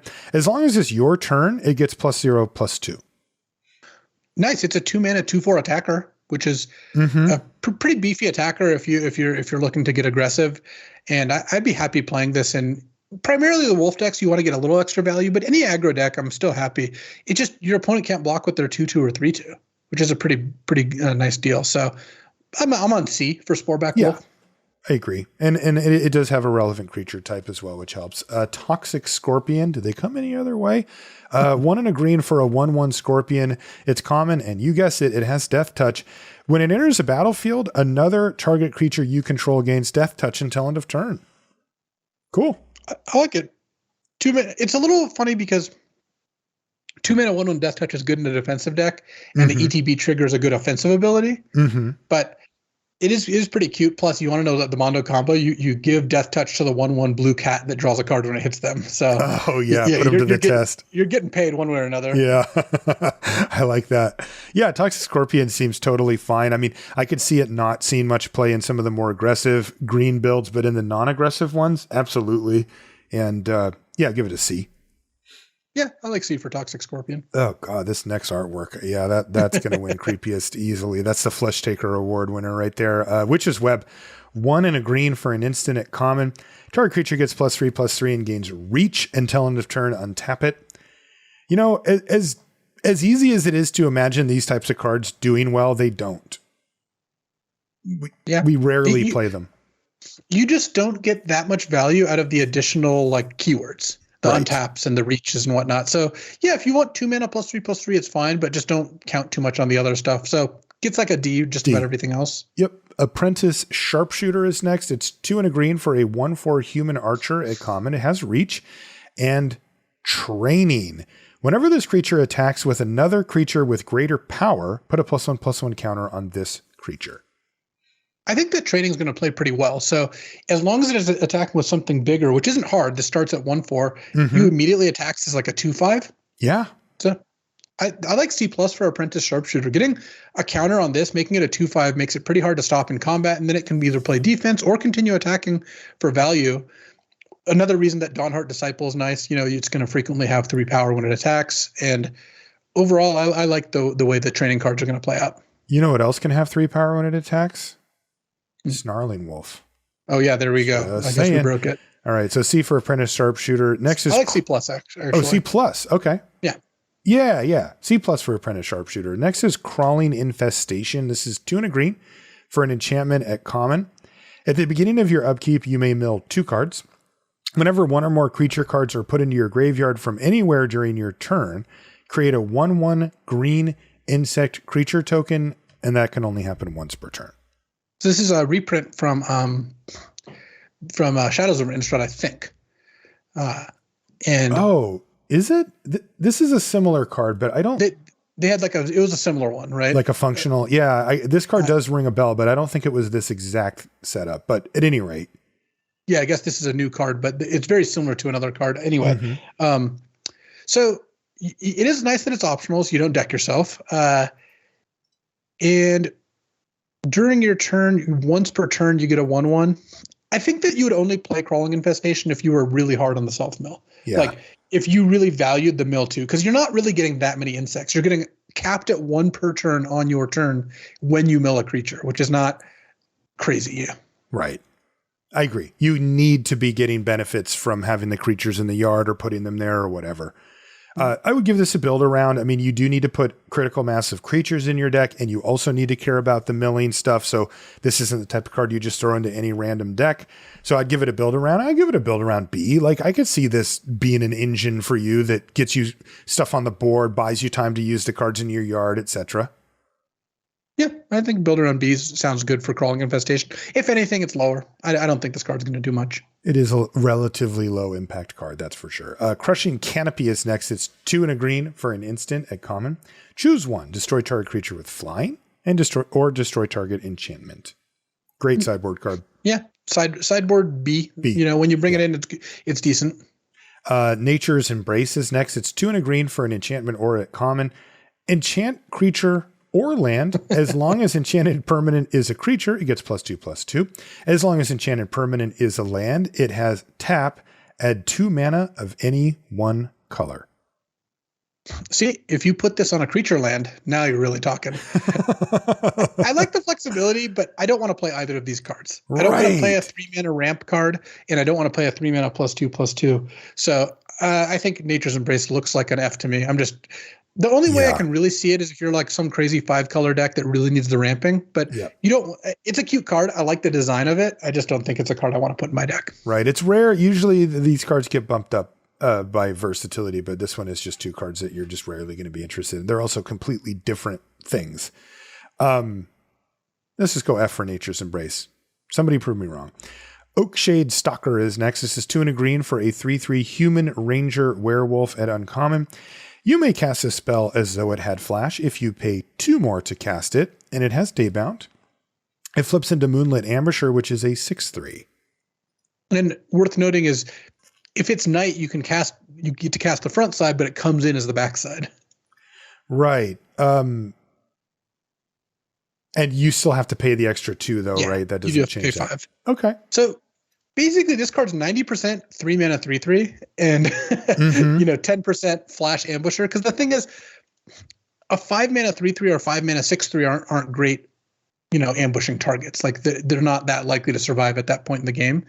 And then also flipping a 3/3 into a 6/3 is really not that impressive either. So I would give it a C+ just because it's a 3-mana 3/3 with upside, but it's not a card that is all that fancy. I'll go B-. I do think that there's enough of the time when a 5-mana 3/3 flash eats a 2/2 on the ground or eats a random attacker that you could get a 2-for-1 out of this sometimes. It's never devastating, but it's like, compare it to Stormrider Spirit. Some percentage of the time that thing does get to come down and eat something. It's probably less than 50, but it's more than 30 or 20 or something like that. It's somewhere in that range. So I would go a little higher on the Moonlit, but I agree. You're never really getting anything completely amazing.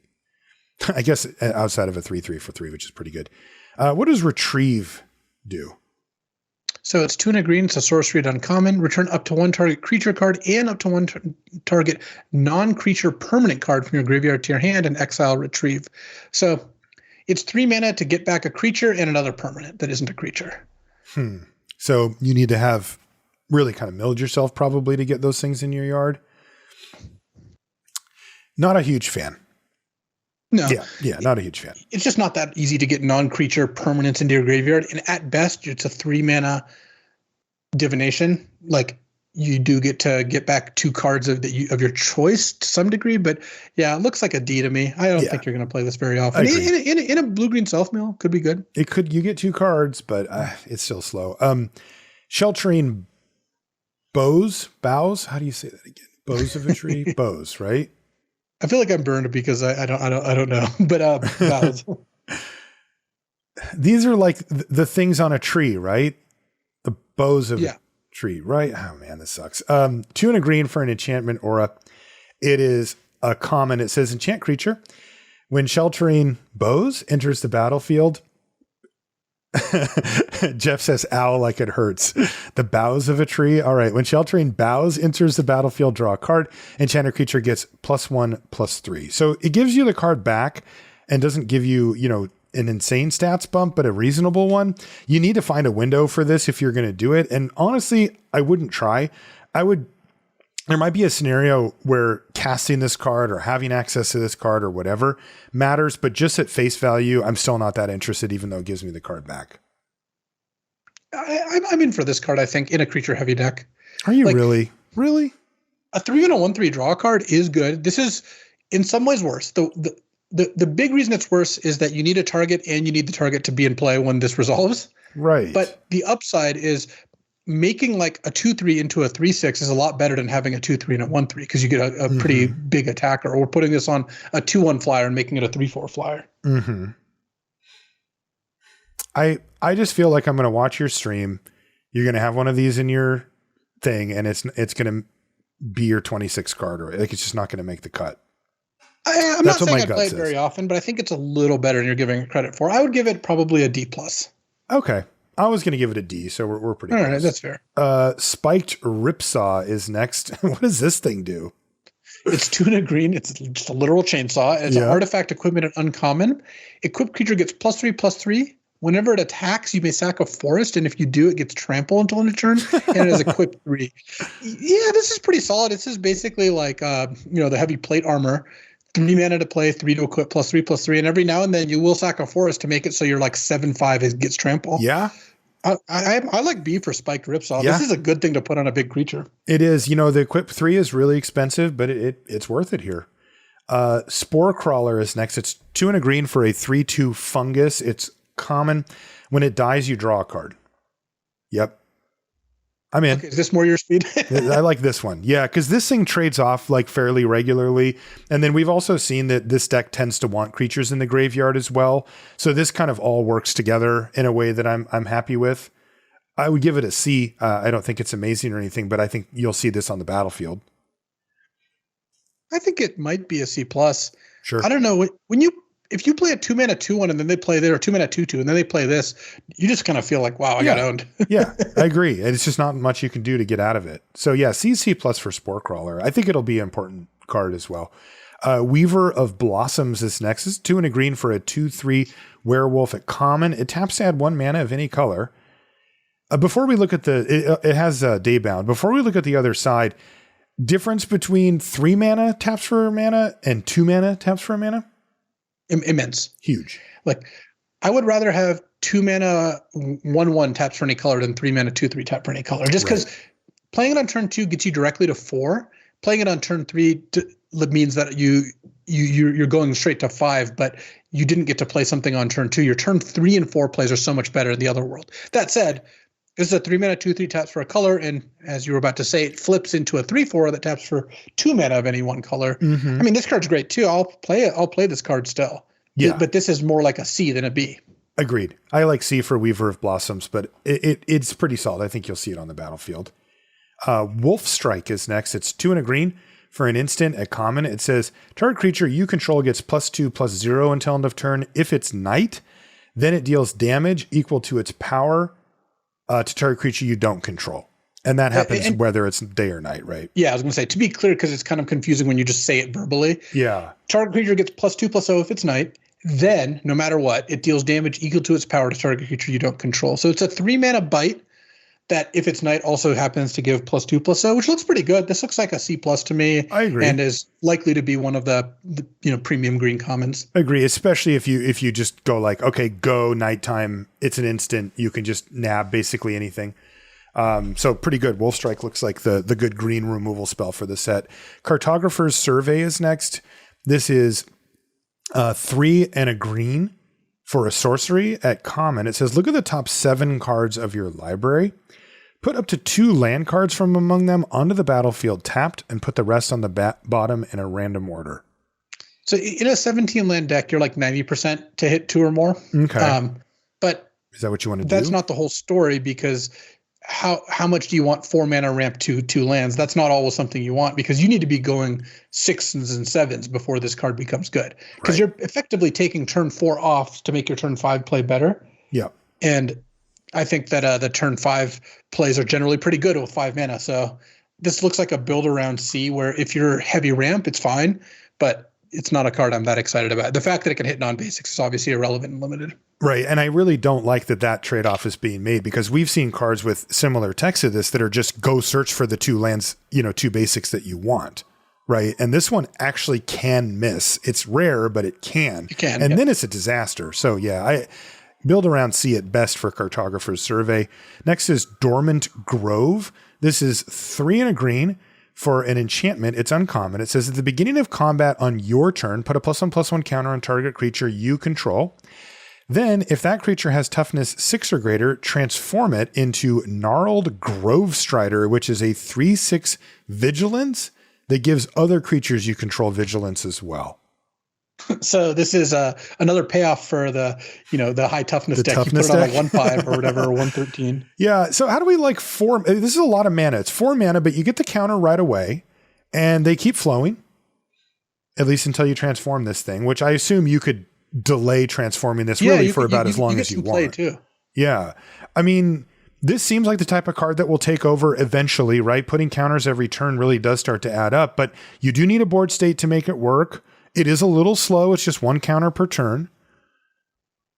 I don't know. I'm not really sure what to make of it. I feel like if you have a decent set of creatures, any real creatures out, you can just Dormant Grove and just start growing them every turn, and it's a real pain, but it is slow. This is slow for sure.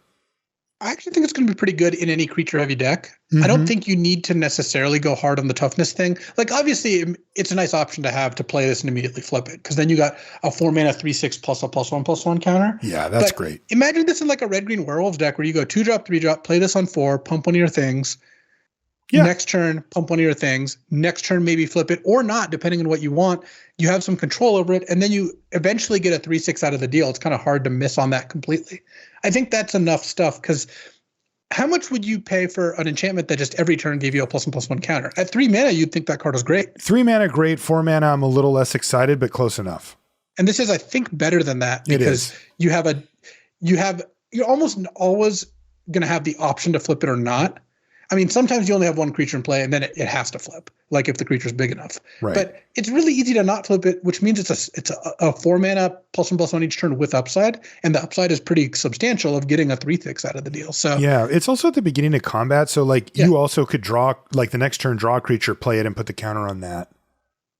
Yeah, I mean, is it a B? Like it. I like B for Dormant Grove. Yeah, I think it's going to play out pretty well. Play a lot of creatures so that you always have targets for it, and it'll reward you. Hook Hand Mariner is next. This is 3 and a green for a 4/4 human werewolf. It's common. It has daybound. It transforms into Rip Hook Raider, which is a 6/4 that can't be blocked by creatures with power 2 or less. So 4 mana 4/4 already fine, right? And then it flips into like a really annoying 6/4. Yeah, I like 4 mana 4/4, and the text of we don't have a good keyword for this, but intimidate small creature text. It actually ends up being pretty good because a 6/4 that you can't block with like 2 2/2s is pretty nice. You can't block with a 3/3 plus a 2/2. You have to put a big real creature in front of it. I think Rip Hook Raider, Hook Hand Mariner is going to end up being like a C. You're going to play the card. It's going to be fine. Okay. Yeah. I might just be traumatized from the last set, where I just assume they're always going to die. Because this is a werewolf and you're totally like, fine one. Yeah. Laid to Rest is next. It's 3 and a green for an enchantment at uncommon. Whenever a human you control dies, you draw a card. And whenever a creature you control with a +1/+1 counter on it dies, you gain 2 life.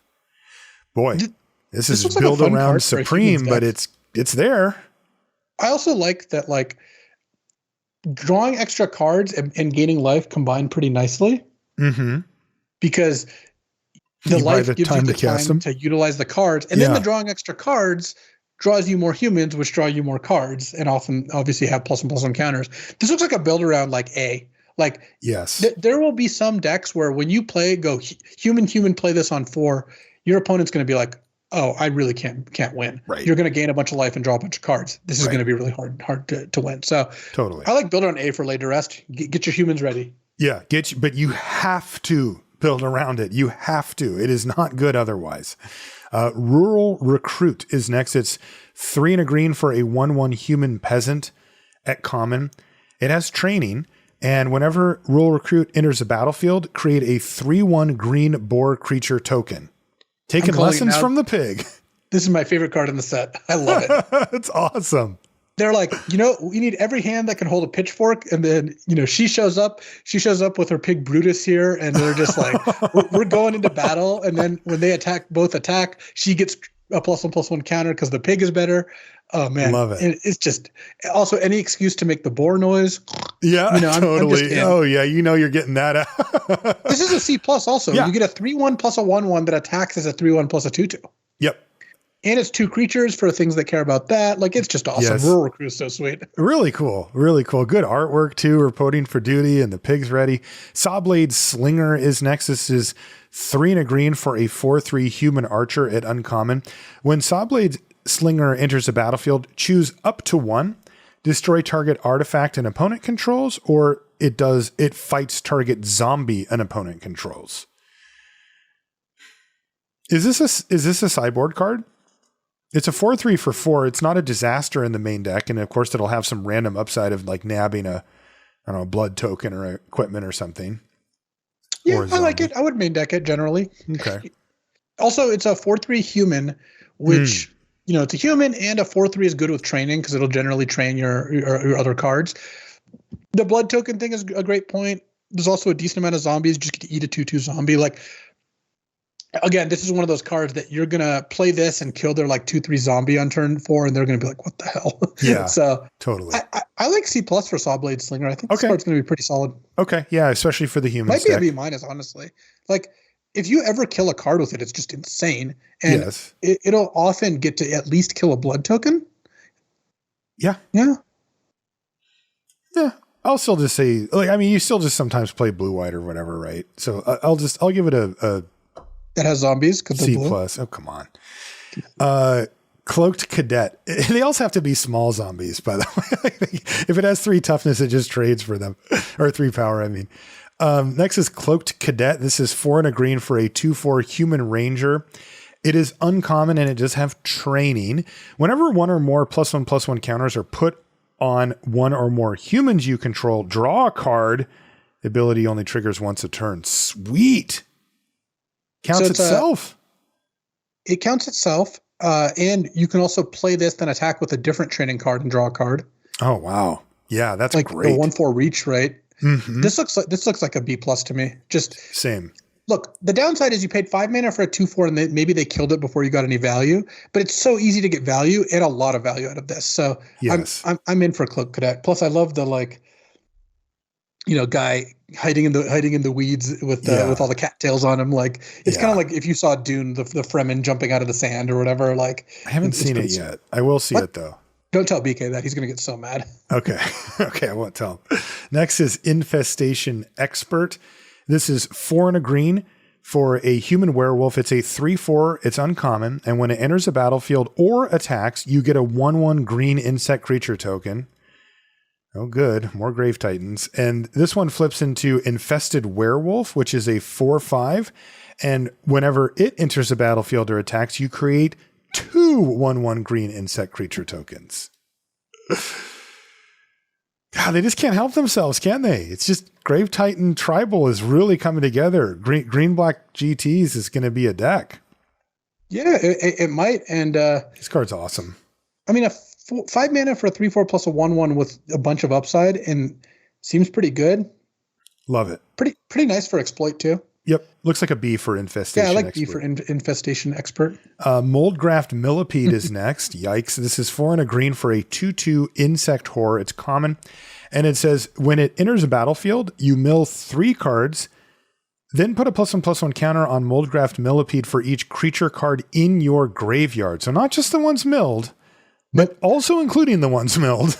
I mean, this is frequently going to be like a 7/7 in the late game, and even playing it on turn 5 often be like a 4/4, especially if you have other mill cards going on, maybe a 5/5. I think the line is 5/5. If this is reliably a 5/5, I'm pretty into this card. Then it's a C? Then it's a C, yeah. Yeah, okay. Well, I mean, there are some decks where this will be like a C+. Yeah, wow. No, you're blowing my mind here. This Millipede is really just reaching for the stars. All I'm saying is in the blue-green decks, I think that you'll end up playing this more often than not. Okay. I'll give it a D. I'm not like it is hard to imagine a circumstance where I'm excited about this card. Even if it's an 8/8, I'm like, whatever. There's no trample. It doesn't get better from there. It doesn't flip in anything. I'm going D on Moldgraft Millipede. What do you want to give it? I think it's a build around C, which okay, so it is a build around card for you. Okay. Yes. I think I want it in blue-green. I don't think I want it outside of that. Maybe black-green in some cases, but you wouldn't catch me dead playing this in like red-green or whatever. Okay. Or playing red-green probably. Or maybe you would be dead if you played it because you didn't have a choice. Flourishing Hunter is next. Is that Elmer? No, that's a wolf spirit. It's got a wolf. It's got antlers. Yeah, maybe it's like the thing from Princess Mononoke. What? Okay. Have you not seen that either? All these references I don't get. Uncultured brute here. Four green for a 6/6 wolf spirit at common. When Flourishing Hunter enters the battlefield, you gain life equal to the greatest toughness among other creatures you control. So here's a little mini rant. I'm going to treat you to it. All right. I have really liked how limited formats have played out recently. I feel like the overall quality has gone up over, say, the past 2-3 years, right? But we're pretty consistently just getting good formats. I do feel like a big part of that is they've figured out some best practices and just kind of hit those notes over and over again. Yes. We get a 6 mana 6/6 that gains some life in basically every set now. We do. Sometimes Honey it's Badger. a 7/6 that gains 3. Sometimes it's a 6/6 that gains 4. Here we've got a 6/6 that gains, who knows, 2, 3, 5, whatever. And they've been good. Gorgeous George, Honey Badger, Honey, whatever. They're quite strong. Yeah. And I think that's why we've gotten consistently good formats, but it also does feel a little bit like paint by numbers, I want to say, where we are getting the same retreads of the same stuff. And this isn't like fully a complaint in the sense that I enjoy these formats, but we are losing a little bit of the variance, which means we're not getting bad formats as often, but we're also not, I think we're less likely to get like a just completely off the wall format as well. We're not going to, there's a little bit less experimentation. That said, that's probably correct for Wizards to do given the spot they're in. It's better for them to just, average a 7 out of 10, but rarely go below that, like, go from like 6 to 8 out of 10 every time, then to sometimes hit 2s and sometimes hit 10s. I think new games should just swing for the fences. But I think games like this, very fully established, they should put a Flourishing Hunter in every set, and it seems like that's what they're going to do. Okay. I agree. By the way, it feels like they have a big matrix that they kind of fill in the blanks on. Yeah. And this is one of those. That said, it's a C+. Yeah, these cards overperform. Yeah. Gain 3, gain 4, something like that. Last green card is Wolfkin Outcast. It's Second 5 and a green. What's that? Second to last green card, that is. Oh, sorry. Yeah. Second to last green card is Wolfkin Outcast. It is 5 and a green for a 5/4 human werewolf at uncommon. This spell costs 2 less to cast if you control a wolf or a werewolf. So it gets down to a 4-mana 5/4 in that scenario. That's pretty sweet. Yeah. And then it has Daybound. It flips into Wedding Crasher. Oh, they went for it. It is a 6/5, and it says whenever Wedding Crasher or another wolf or werewolf you control dies, draw a card. Wow.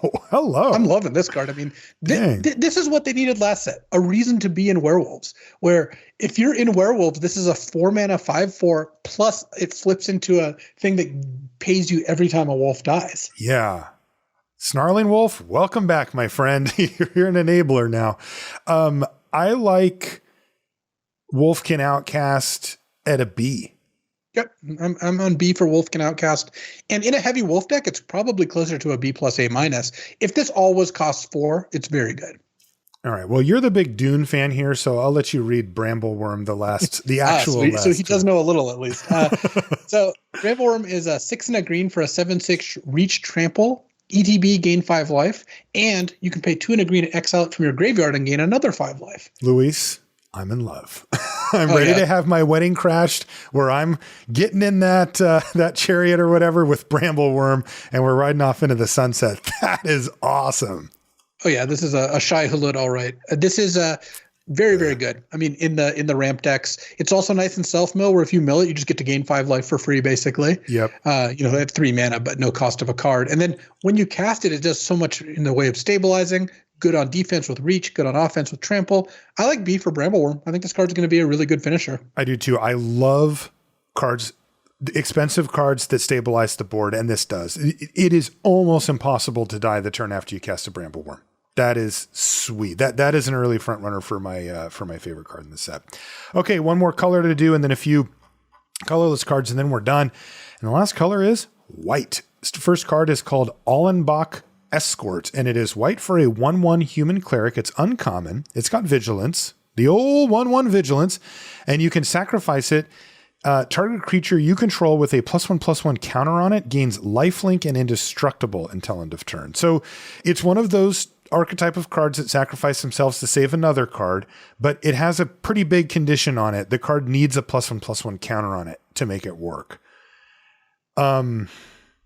That makes it a lot tougher, but in that deck, this card's going to be really strong. Like these 1-drops that actually matter are really annoying, and you can protect, one of your better creatures, and you can also feel okay about throwing a bunch of counters on it as well. I mean, this does require you to have counters for it to work, right? Like it only works on creatures with counters. But once you have that, it's like this is a clone of it, where they just need 2 kill spells to deal with it, or to kill it twice in combat. And then, of course, the lifelink means you get paid even on top of this. So, I like this a lot in the green-white counters deck, or any deck that has a significant +1/+1 counters, which is most likely going to be green-white. Yeah, I would give it a B- in those decks. I would too. This is a real payoff. When you have like a 3/3 with a counter, so a 4/4, this is just going to cash in to counter a spell or win a combat and gain 4 life unless they get really tricksy. Yep. It also might peck in for a couple of damage. It gives you something relevant to do on turn 1. I like B-. Build around B- for Allenbach Escort. Next is Piercing Light. This is white for an instant. It's common. It deals 2 damage to target attacking or blocking creature, and you scry 1. Yeah, so this is a shock that only works in combat, which does limit it quite a bit because you don't get to go. Planes go, they play their 2-drop you, and you're on the draw, and you go end of turn, shock it, untap, play my 2-drop. Right, or get your blocker out of the way, attack you with everything. Right. But you get scry 1, probably like a C-. This is how these cards end up playing out. Yeah, that seems fine. C-. The scry 1's nice. Radiant Grace is next. This is white For an enchantment aura, it's uncommon. It enchants a creature. The creature gets +1/+0 and has vigilance. When enchanted creature dies, return Radiant Grace to the battlefield transformed under your control, attached to target opponent. And that card is Radiant Restraints. It enchants a player. And in creatures enchanted player controls enter the battlefield tapped. You're going to hate this card. I know you will. I hate this card. I have no interest. To be honest, in it. I don't think this card's great either, because you're basically down a card by giving it, +1/+0 vigilance. Definitely not worth a card. And then if the creature dies, which your opponent has a decent amount of control over, all their creatures enter tapped, which only works if you're really getting aggressive. So I think there's just too many moving pieces here that don't really even line up to anything all that spectacular. It looks like an F to me. I just would not play this card. It's radiating a big fat F. Traveling Minister is next. It's white for a 1/1 human cleric at common. And it has tap. Target creature gets +1/+0 until end of turn. You gain 1 life, but you can only activate this as a sorcery. This card's a really cool design. It is. It's good with training because it lets you make a creature big enough to train the other creature. And then tap to gain a life is also pretty nice in the black-white style decks. So yes, I think this card's going to be a C, and end up seeing play in aggressive decks and life gain decks. I think so too. And even though the sorcery speed's a little bit annoying, it's +1/+0, so it probably doesn't change things that much anyway. I mean, even in a blue-white Flyers deck, if you're consistently getting an extra point in and gaining a life, you're tapping for a 2-point life swing. Yes. Yeah, I like C for Traveling Minister. Don't overlook it. Yeah.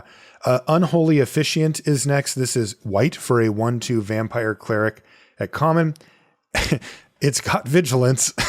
Just all the low toughness vigilance you can eat here. But it has activated ability 4 and a white, put a +1/+1 counter on it. I'm not into this. It's a 1 mana 1/2 that you can pay 5 to give it a +1/+1 counter. It just looks like an F. What are we doing with this card? Terrible. Yeah, I don't like it at all. It's also randomly a vampire cleric in white, right? Like, where does that fit into the vampire deck? Not at all.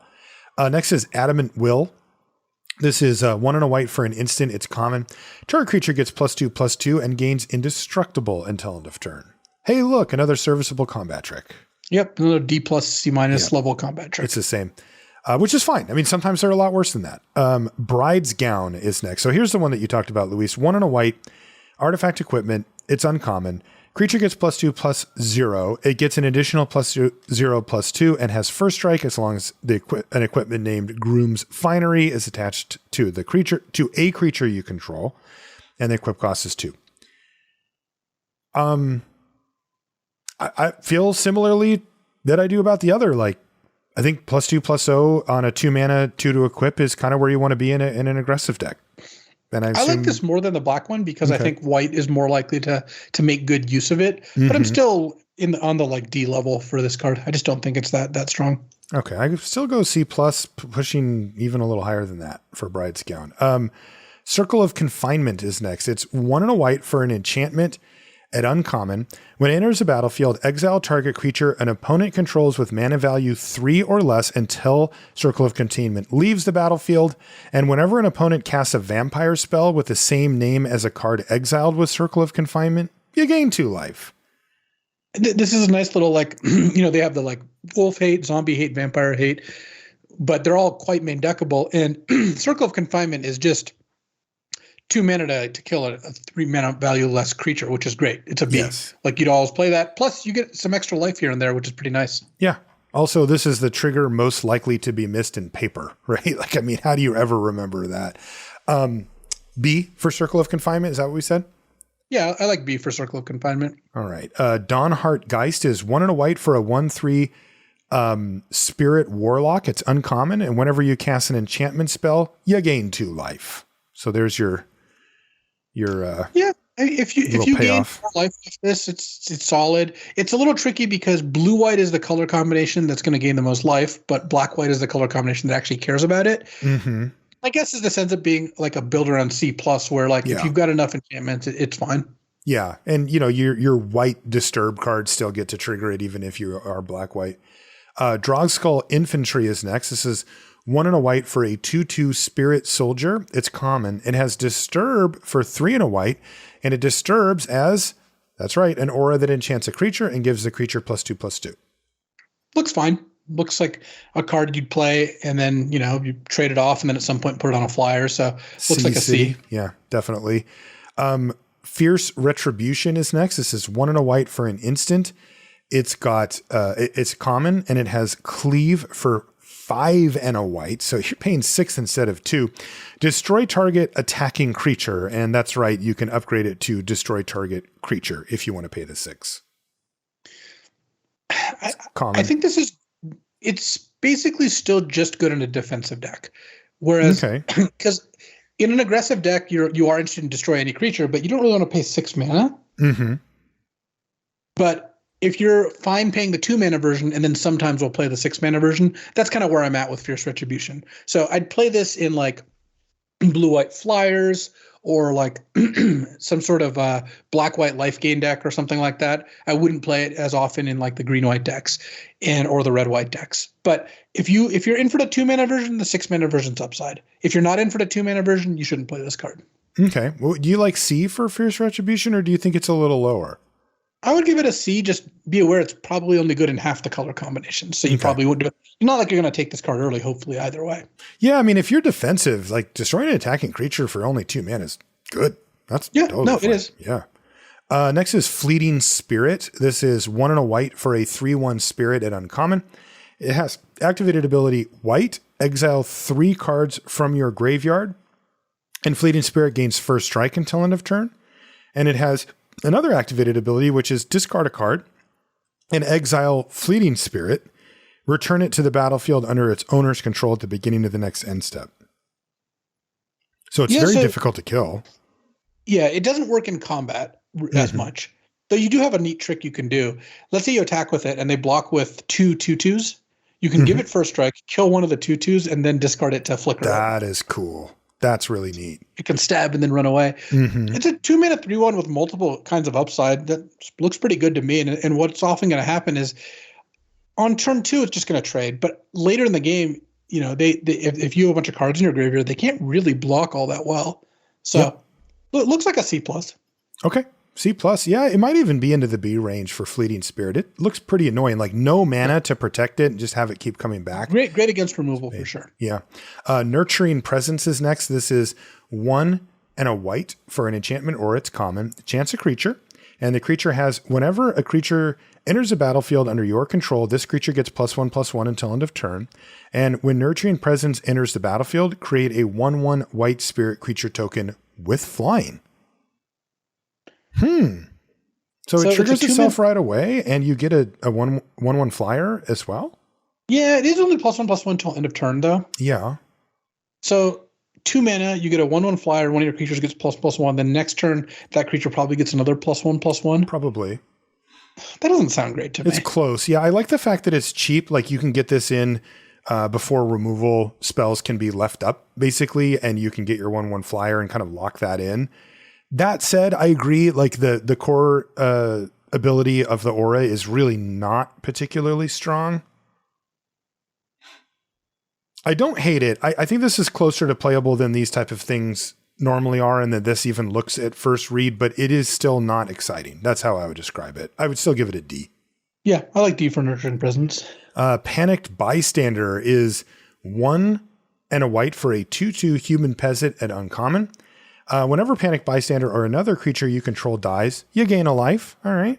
And at the beginning of your end step, if you gained 3 or more life this turn, you transform it and it becomes Cackling Culprit, which is a 3/5 that says whenever it or another creature you control dies, you gain a life. So same thing.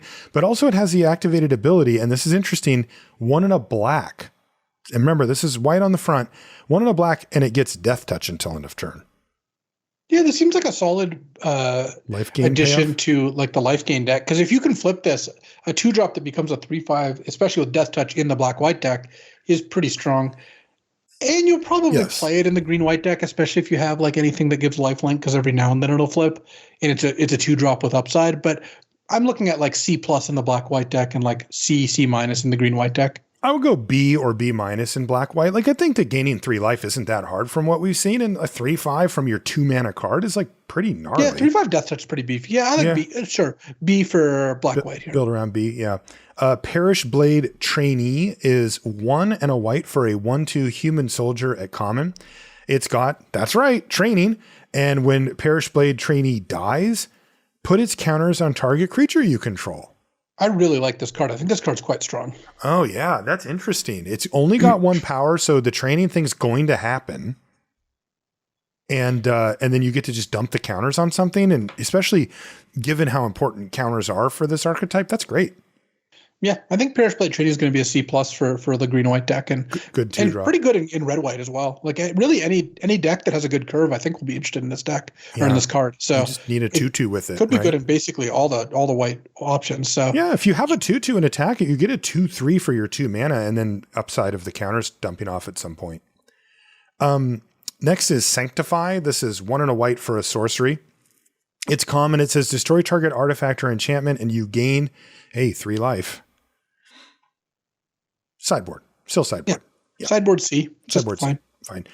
Twin Blade Geist is 1 and a white for a 1/1 Spirit Warrior at uncommon. It's got double strike, and it disturbs. That's right. For 2 and a white, you can bring it back as an enchantment that gives an aura that gives the creature double strike. This card's sweet. I mean, a 2 mana 1/1 double strike is going to brawl perfectly well. It also wears +1/+1 counters really well. Yeah. And then when you flash it back, you just put it on like a 3/3 or a 4/4. And now we're really talking. So totally. I like B for Twin Blade Geist. This card looks awesome. Yeah, I agree. Twin Blade Geist, that's where you want to be. Valorous Stance is next. This is 1 and a white for an instant and uncommon. Choose one. Target creature gains indestructible until end of turn, or destroy target creature with toughness 4 or greater. This one's been reprinted a few times. Yeah, Valorous Stance always plays out really well. It does. You can use it to save your own creature from a removal spell or combat, and then it can kill big creatures, which is kind of what you need it to do. So a B for Valorous Stance. The flexibility really makes the card. Yes, there are no board states where both sides are irrelevant. It's extremely rare that you can't do anything. Vampire Slayer is next. This is 1 and a white for a human soldier. It's common. It's a 2/2. And whenever Vampire Slayer deals damage to a vampire, destroy that creature. So it has like vampire death touch. It's fine. The vampires are all mostly small enough that it's like not going to. Anyway, yeah. So this is like a D. Just if you want a 2-drop, it's fine. Yeah, it's a human 2-drop. Arm the Cathars is next. It's 1 white for a sorcery. It's uncommon. It says until end of turn, target creature gets +3/+3. Up to 1 other target creature gets +2/+2, and up to 1 other target creature gets +1/+1. Those creatures gain vigilance until end of turn. So sorcery speed, but you're adding 6 power to the board with vigilance. The vigilance really does sell me on this. I think this card is going to be quite strong.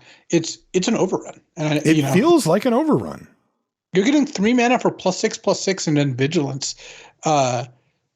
Imagine you have if you have 3 creatures out, you're hitting let's say that even they're like a 1/1 and 2 2/2s, you're hitting them with like a 4/4, a 4/4, and a 3/3 or something. You're hitting them for 11. That's pretty good. Yeah, and it's certainly good at enabling attacks that you didn't have prior.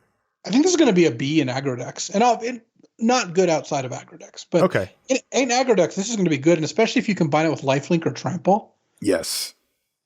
Yeah, any combat stuff. And then I think the obvious is in blue-white. I mean, if you put this on flyers, like the game just ended. So, Distracting Geist is next. It's 2 and a white for a 2/1 spirit at uncommon.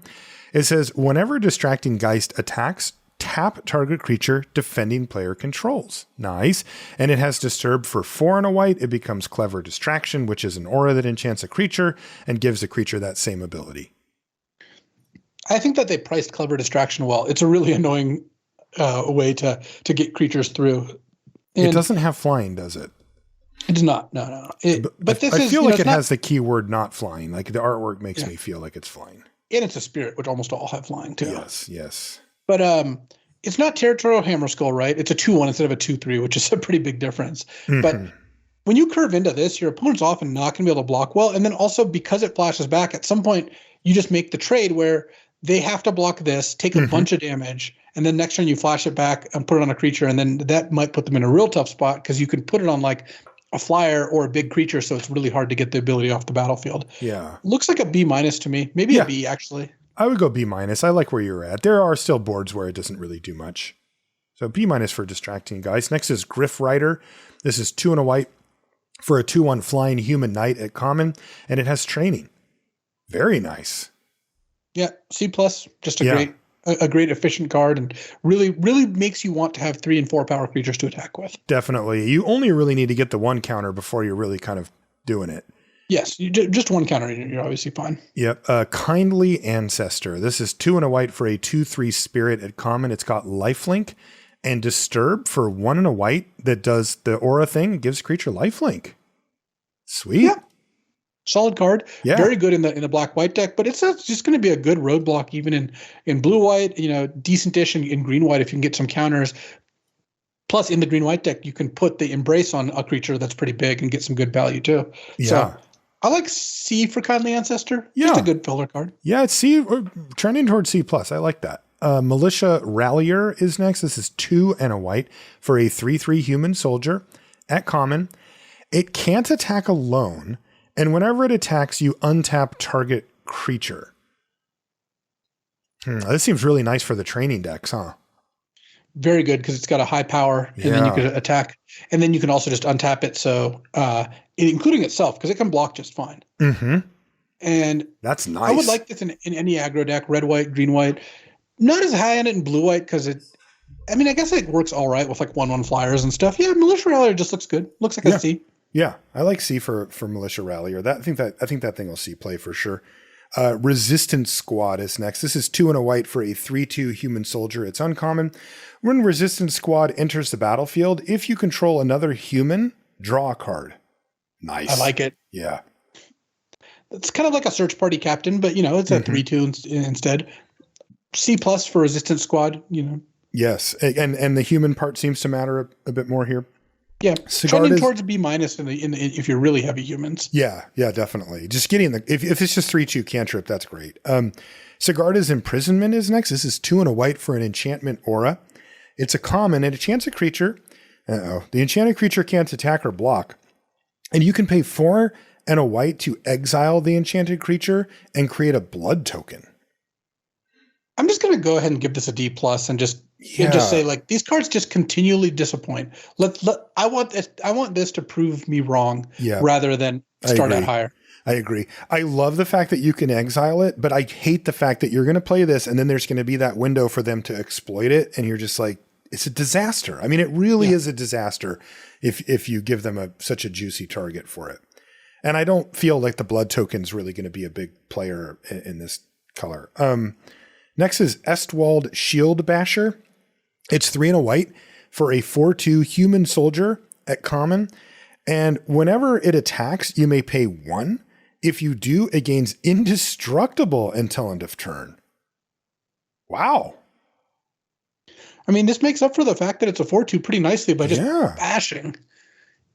And 1 mana is not that much to spend. Plus, great with training. I like this at C, and there's going to be some games your opponent's just going to die to this really badly.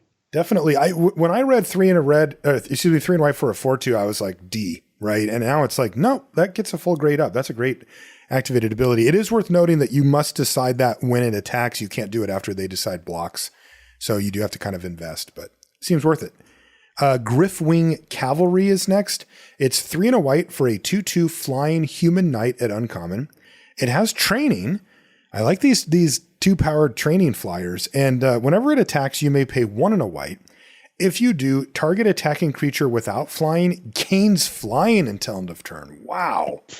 This is really going to put pressure on your opponent because you play this, and then next turn you're probably going to be able to jump a 3-power creature, and then you have a 3/3 flyer. It might not even get another counter, and it'll still be very, very good. Plus, you don't have to spend the mana if you don't want to. Right. They take 6 that turn. Like, that's rough. I'm at B for Griffwing Cavalry. Yeah. The trading cards look good to me. Agreed. They seem really well positioned. Heron of Hope is next. It's 3 and a white for a 2/3 flying bird at common. If you would gain life, you gain that much life plus 1 instead. And you can pay 1 and a white to have Heron of Hope gain lifelink until end of turn. Jeez, these white cards actually look good. Yeah. Like, even this kind of clunky one is fine. If you want to gain 3 life to flip your card, in black-white, this will do the trick. And then in a green-white deck, this is a pretty good place to put a bunch of +1/+1 counters. I like C for Heron of Hope, but there's going to be some games it really dominates. Agreed. I like C for it, which is a compliment. Supernatural Rescue is next. It's 3 and a white for an enchantment aura. It's common. This spell has flash as long as you control a spirit. When you cast this spell, tap up to 2 target creatures you don't control. Enchant creature you control. And what does it actually do? It gives a creature +1/+2. This is a weird card.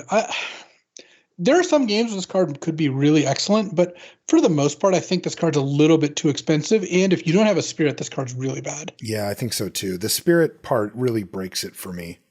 This looks like a D, but I could see it in a blue-white deck, like tapping their creatures for an additional turn, get you an extra point, like the kind of card that, like, in a close race, this card wins the game. But that seems pretty situational, which is why I like D for Supernatural Rescue. I might even go lower. I might just give it an F. I don't think I'm going to play this card. Angelic Quartermaster is 3 white for a 3/3 flying angel soldier at uncommon. When it enters a battlefield, put a +1/+1 counter on each of up to 2 other target creatures. Boom. Yeah, this is a good way to go about it. Wow. 5 mana for 5/5 worth of stats, 3 of which has flying. Counters also matter a lot in this set. And of course, with training, there's a lot of stuff going on here. All of it good. B+ for Angelic Quartermaster. Definitely. Just a really strong card. Really good. Curve. Top of my curve, please. Heron Blessed Geist is 4 and a white for a 3/3 spirit at common. It has flying, and it says it has 3 and a white and exile it from your graveyard to create 2 1/1 white spirit creature tokens with flying. Activate only if you control an enchantment. And only as a sorcery. That part's fine. So you just need to get an aura or whatever on something, and then you can cash this 5 mana 3/3 flyer into 2 more. Boy, I'd actually rather just discard this. I don't even think I want to play the front end of it. I think I'd rather just get it in my graveyard and then, figure out how to disturb something and get my 1/1 flyers out of it. Yeah, basically, you're not paying much for the second ability. You're paying a little because a 5 mana 3/3 flyer is obviously at this point below rate, but the second ability is really good. Really good. Like 2 free tokens or for 4 mana is a lot. So I would say that blue-white is going to be very happy with this, and blue, like white-green and white-black are not going to play it quite so often. Yeah. I guess I would. Yeah. So I guess I'm going to give it a build around C or C+. I really you need to be able to take advantage of that second part to make it work. That's the bottom line. Yeah, I agree. I'd say it's a build around C. It's a card I will be happy to play in blue-white specifically and largely unhappy outside of it. Yeah, exactly. Last white card is Nabelgast Beguiler. This is 4 and a white for a 2/5 spirit at common. And it's a tapper. You can pay white, tap it to tap target creature. They don't do this very often now where it's only 1 mana, but they did it on a 5 mana 2/5. So it's kind of a weird card. This is traditionally put on a cheaper card and it costs more, but now they made it less, but the card itself costs more. It's actually going to play kind of interesting where they go to combat. You don't tap anything because it can block everything. Right. And at the end of their turn, you tap something. Right. Kind of cool. I don't think it's very good. No, I think it's like a D. Yeah. But it's not a disaster if you have to play it. No, it's not a D for disaster, but it is a D. I mean, that's just how limited works these days too. Yeah. Almost every D level card is a card, if you put in your deck and cast it, will be fine. You can play it. Yes. The difference between C and D is narrowed a lot. Like right, if you look at every white common and uncommon, there's 3 cards maybe or 4 cards that I think you'll lose a lot of win percentage by putting in your deck. Yeah. Almost every other card is going to be fine. Right. And that's very much the case these days, which is nice. But we take our edges where we can get them. Oh, for sure. Yeah. And we've got the uncommon, or excuse me, the colorless cards now. The first one is called Ceremonial Knife. It is 1 for an equipment. It's common. The equipped creature gets +1/+0 and has, whenever this creature deals combat damage, create a blood token. Now, of note, that was just combat damage. So even if it hits another creature, you get the blood token, and then you can equip for 2. No way, so, right? Am I really? I mean, this doesn't have to deal combat damage to a player. That's what I said. But I mean, really? Like, no way, right? I mean, how badly do you want blood tokens? Well, I feel like in the deck that cares about them, every card you cast, it feels the same thing like Decayed, where it's just like, I'm playing this card anyway. Oh, look, I got a zombie. I think there's just going to be blood tokens all over the place. Yeah. I'm guessing this is a card is like a D, trending towards F. But if you have a deck that's like really heavy on using blood tokens and need a way to do it, like if a blood token was worth a card, this card would be nuts, right? Yes. If a blood token is worth half a card, how good would this card be? I would play it. Yes. I could imagine a deck that can turn a blood token into half a card. I agree. Not that often, but every now and then. So it's like a D/F for Ceremonial Knife, but you got to pick your spots. Build around C- or something. Yeah. There is a spot there. I like, that's a good point. Lantern of the Lost is 1 for an artifact. It's uncommon. When it enters the battlefield, exile target card from a graveyard. And then you can pay 1, tap, and exile Lantern of the Lost to exile all cards from all graveyards and then draw a card. I would try to play this if I had no graveyard synergies of my own. Because when you play against blue-white or green-blue or black-green, really, like you're going to play this and kind of hose them at not much of a cost. Yeah, it's going to be like 60% of the decks that you play are going to care that you have this. And if you can be one that doesn't, then that's a nice asymmetry. Not a high priority, and I wouldn't play it in like an aggro deck, but I would probably play this in like a blue-red deck if you had nothing that cared about spells in your graveyard, for example. Yeah, there you go. But that said, I would not consider this just a main deck. Yeah, it's a D. Wedding Invitation. Oh, we got invited. 2 mana for an artifact at common. When Wedding Invitation enters a battlefield, draw a card. All right. And you can tap it and sack it to have target creature can't be blocked this turn. If it's a vampire, it also gains lifelink until end of turn. So you don't really get paid off for hitting them in this set that much, but the lifelink part is pretty nice in black-white, and it cycles right already. Yes. I think this is probably like a D-level card, but if you play it, it's going to be fine. Like it's again, you're not down a card and you're up a minor effect here. Yeah. So yeah, if you're in vampires, I wouldn't prioritize it like Louis said, but you could put it in your deck, especially if you're low on 2s, just need something to do with that mana. Blood Servitor is next. It is 3 mana. There's the blood fountain again, Luis. 3 mana for a 2/2 artifact creature construct. It is common. When it enters the battlefield, you get a blood token. If you really want blood, this is a fine way to go about it. Yes. If you don't, then this is not going to get there. So a D for Blood Servitor, just know when you want it. Yeah, and my guess is that it won't see play. Boarded Window. This is 3 mana for an artifact. It's uncommon. Creatures attacking you get -1/-0. Oh, wow. At the beginning of each end step, if you were dealt 4 or more damage this turn, exile Boarded Window. Oh, really the cool window art. crashes in sometimes. They did a really crappy job of boarding up that window. Yeah, they did. Man, I really like cards like this. It makes it really hard for your opponent to kill you, but the fact that they can just bash through the window at some point and then it's gone is too big of a price for me. These cards are deceptively good, is what I'll start with. -1/-0. I mean, you play against a deck with a bunch of like 2/2s and 3/3s, it really takes the legs off them because now their 2/2s can't even attack into yours, right? It makes it so you win all those like equivalent exchanges, and it shuts off all 1/1s. If they have a bunch of spirits, they don't do anything. Yep. But the drawback of if they ever get through, they get through. Yes. Is pretty big. Where I'm looking at this, I think is more of a sideboard card. Like you don't want this in an aggro deck, clearly, right? You want it in a control deck. Right. I guess if I'm a control deck, I'm probably going to start by playing this card. I think it's powerful. Okay. But for them to hit you and kill it, they need to hit you with 2 3/3s. And you need to do nothing about that. Yes. I mean, Burn to the Face does get it, but then you're trading 1-for-1 probably because they had to spend a burn spell on it. So, and then there's some decks that just aren't going to have a good, like they're not going to be able to beat this card. That's true.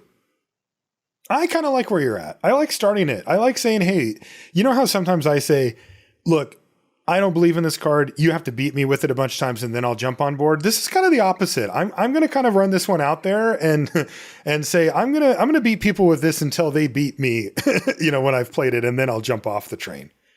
Yeah, I like boarded window at C for a control deck, C to C plus, and also for mid-range decks.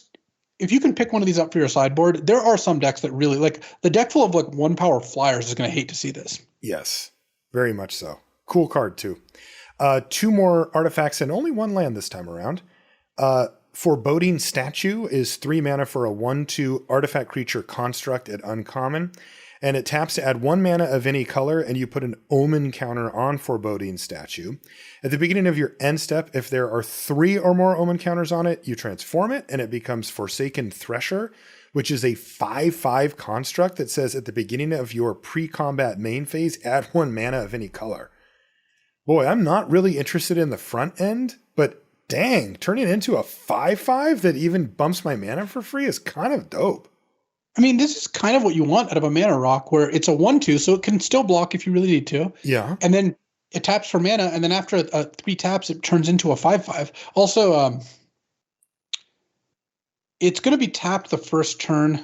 Oh, beginning of your end step. Okay, so you untap it. Yeah, there we go. So you'll be able to block with it. You won't be able to attack with it on the turn it flips. It is awkward in that way. And you can't do a thing where you like block with it, flip it, like that won't work. But this deck's going to want to block with it more than attack with it anyway if you're playing a 3 mana mana rock. I like this card. I'd play this in any like mid-range or control deck. I just wouldn't play it in aggro. I think this card's a C. You play it as a 3 mana dork, and then in 3 turns, if you get a 5/5 out of it. I mean, but it's really 4 turns if you're trying to block, right? Because it will be tapped, right? No, it untaps. Oh, it untaps it. Yeah. Where does it untap it? At the beginning of end step, if there are 3 or more omen counters on Foreboding Statue, untap it, then transform it. Oh, I didn't even see that. Okay, I just read it and I didn't see that. Yeah, I like that. I'm gonna play this card, Luis. I'm in. I think it's good. Yeah, I think it's good. Yeah. Also, if you have a way to untap it, you can speed it up. Oh, dude, to do it twice. Yeah, I like that. I'm going to go C+ on Foreboding Statue. Yeah, actually, I like C+. Kind of interested in it. This is everything people wanted Mystic Skull to be, but it wasn't. Yes, exactly. This is the upgraded Mystic Skull. Honored Heirloom is our last artifact. It's 3 mana. It's an artifact. It's common. It taps to add 1 mana of any color, so another mana rock, and you can pay 2 and tap it to exile a card from a graveyard. Interesting addition there. Too much, because you're getting more than just a mana rock, but not much more. And exiling card from a graveyard is just not that exciting. So there's a lot of mana rocks in this set. This is, I think, the worst one. Looks like a D to me. Okay, and you're adjusting for the fact that there's no flashback in this set, but there's still Disturb. You're not because I think if this card was in Midnight Hunt, I would be quite excited. Like exiling cards from graveyards was actually pretty strong. Yeah, it still wouldn't be that good. And in this set, I think it's even worse. Really? I think I would have played it. Anyway, yeah, but I agree with you about this set. I agree you'd have played it, though. D? I like D, yes. All right, last card is Evolving Wilds. We don't get any duels in uncommon or anything like that or common, so this is very much looking like a 2-color set with splashing, possible with some mana rocks and a few green cards, but a little more narrowed down than some sets. But you still get Evolving Wilds. Usually comes in at about a C. I don't see any reason to think that it would be anything different here. Yeah, I agree. We did it, Luis. Damn. Set review done. Really, really excited to see where they take the same world that we were just in, but in a different direction. This is going to play out differently than Innistrad Midnight Hunt did. The mechanics are different fundamentally than those, and I think that'll be an interesting thing to learn. And then also, it's a real challenge to sort of rid myself of the preconceptions that I have from Midnight Hunt, where like I see a werewolf and I'm like, yeah, but come on, right? Like it's never actually going to flip. But remember when we first saw the werewolves from Midnight Hunt, we thought these are fine. Like these are powerful and you can flip them at will. And maybe that'll actually become true here. We'll have to see. Any last thoughts, Luis, before we head out? I'm looking forward to how this plays out. I think that vampires are probably not going to be as bad as werewolves were in Midnight Hunt, which is good. But I don't know. I don't have nothing stands out quite as much as as kind of last time. So we'll see how this works out. All right. So we'll see how it goes. That's going to do it for this one. We'll be back. Our next show will be the Rares and Mythic Rares set review. We've got two sponsors for the show. We've got FTX. That's the place to go for all of your digital asset needs, cryptocurrency, NFTs, DeFi, whatever it is. If you want to get interested in it and check it out, FTX is the place to go for it. Make sure you do consult a financial advisor if you decide to invest, though, as there are risks with this stuff, as always. Channelfireball.com. That's the place to go for everything magic related you need. If you need singles or sealed product or anything along those lines, we recommend channelfireball.com as the place to go. And they're a marketplace now. That means that if you need singles, you're going to type in the name for that single and see a whole bunch of different vendors offering that through you, but you get the same easy convenience and customer service of going through Channel Fireball directly. And that's a win-win for everybody, it seems like. So make sure you check them out. If you do pick up something, use the affiliate code LR. And once again, we want to thank all of our patrons for supporting the show. If you want to find us on social media, I'm Marshall_LR and Luis is LSV. And you can find everything related to the podcast over at lrcast.com. That's going to do it for this one. Thank you so much for listening. We'll see you next time.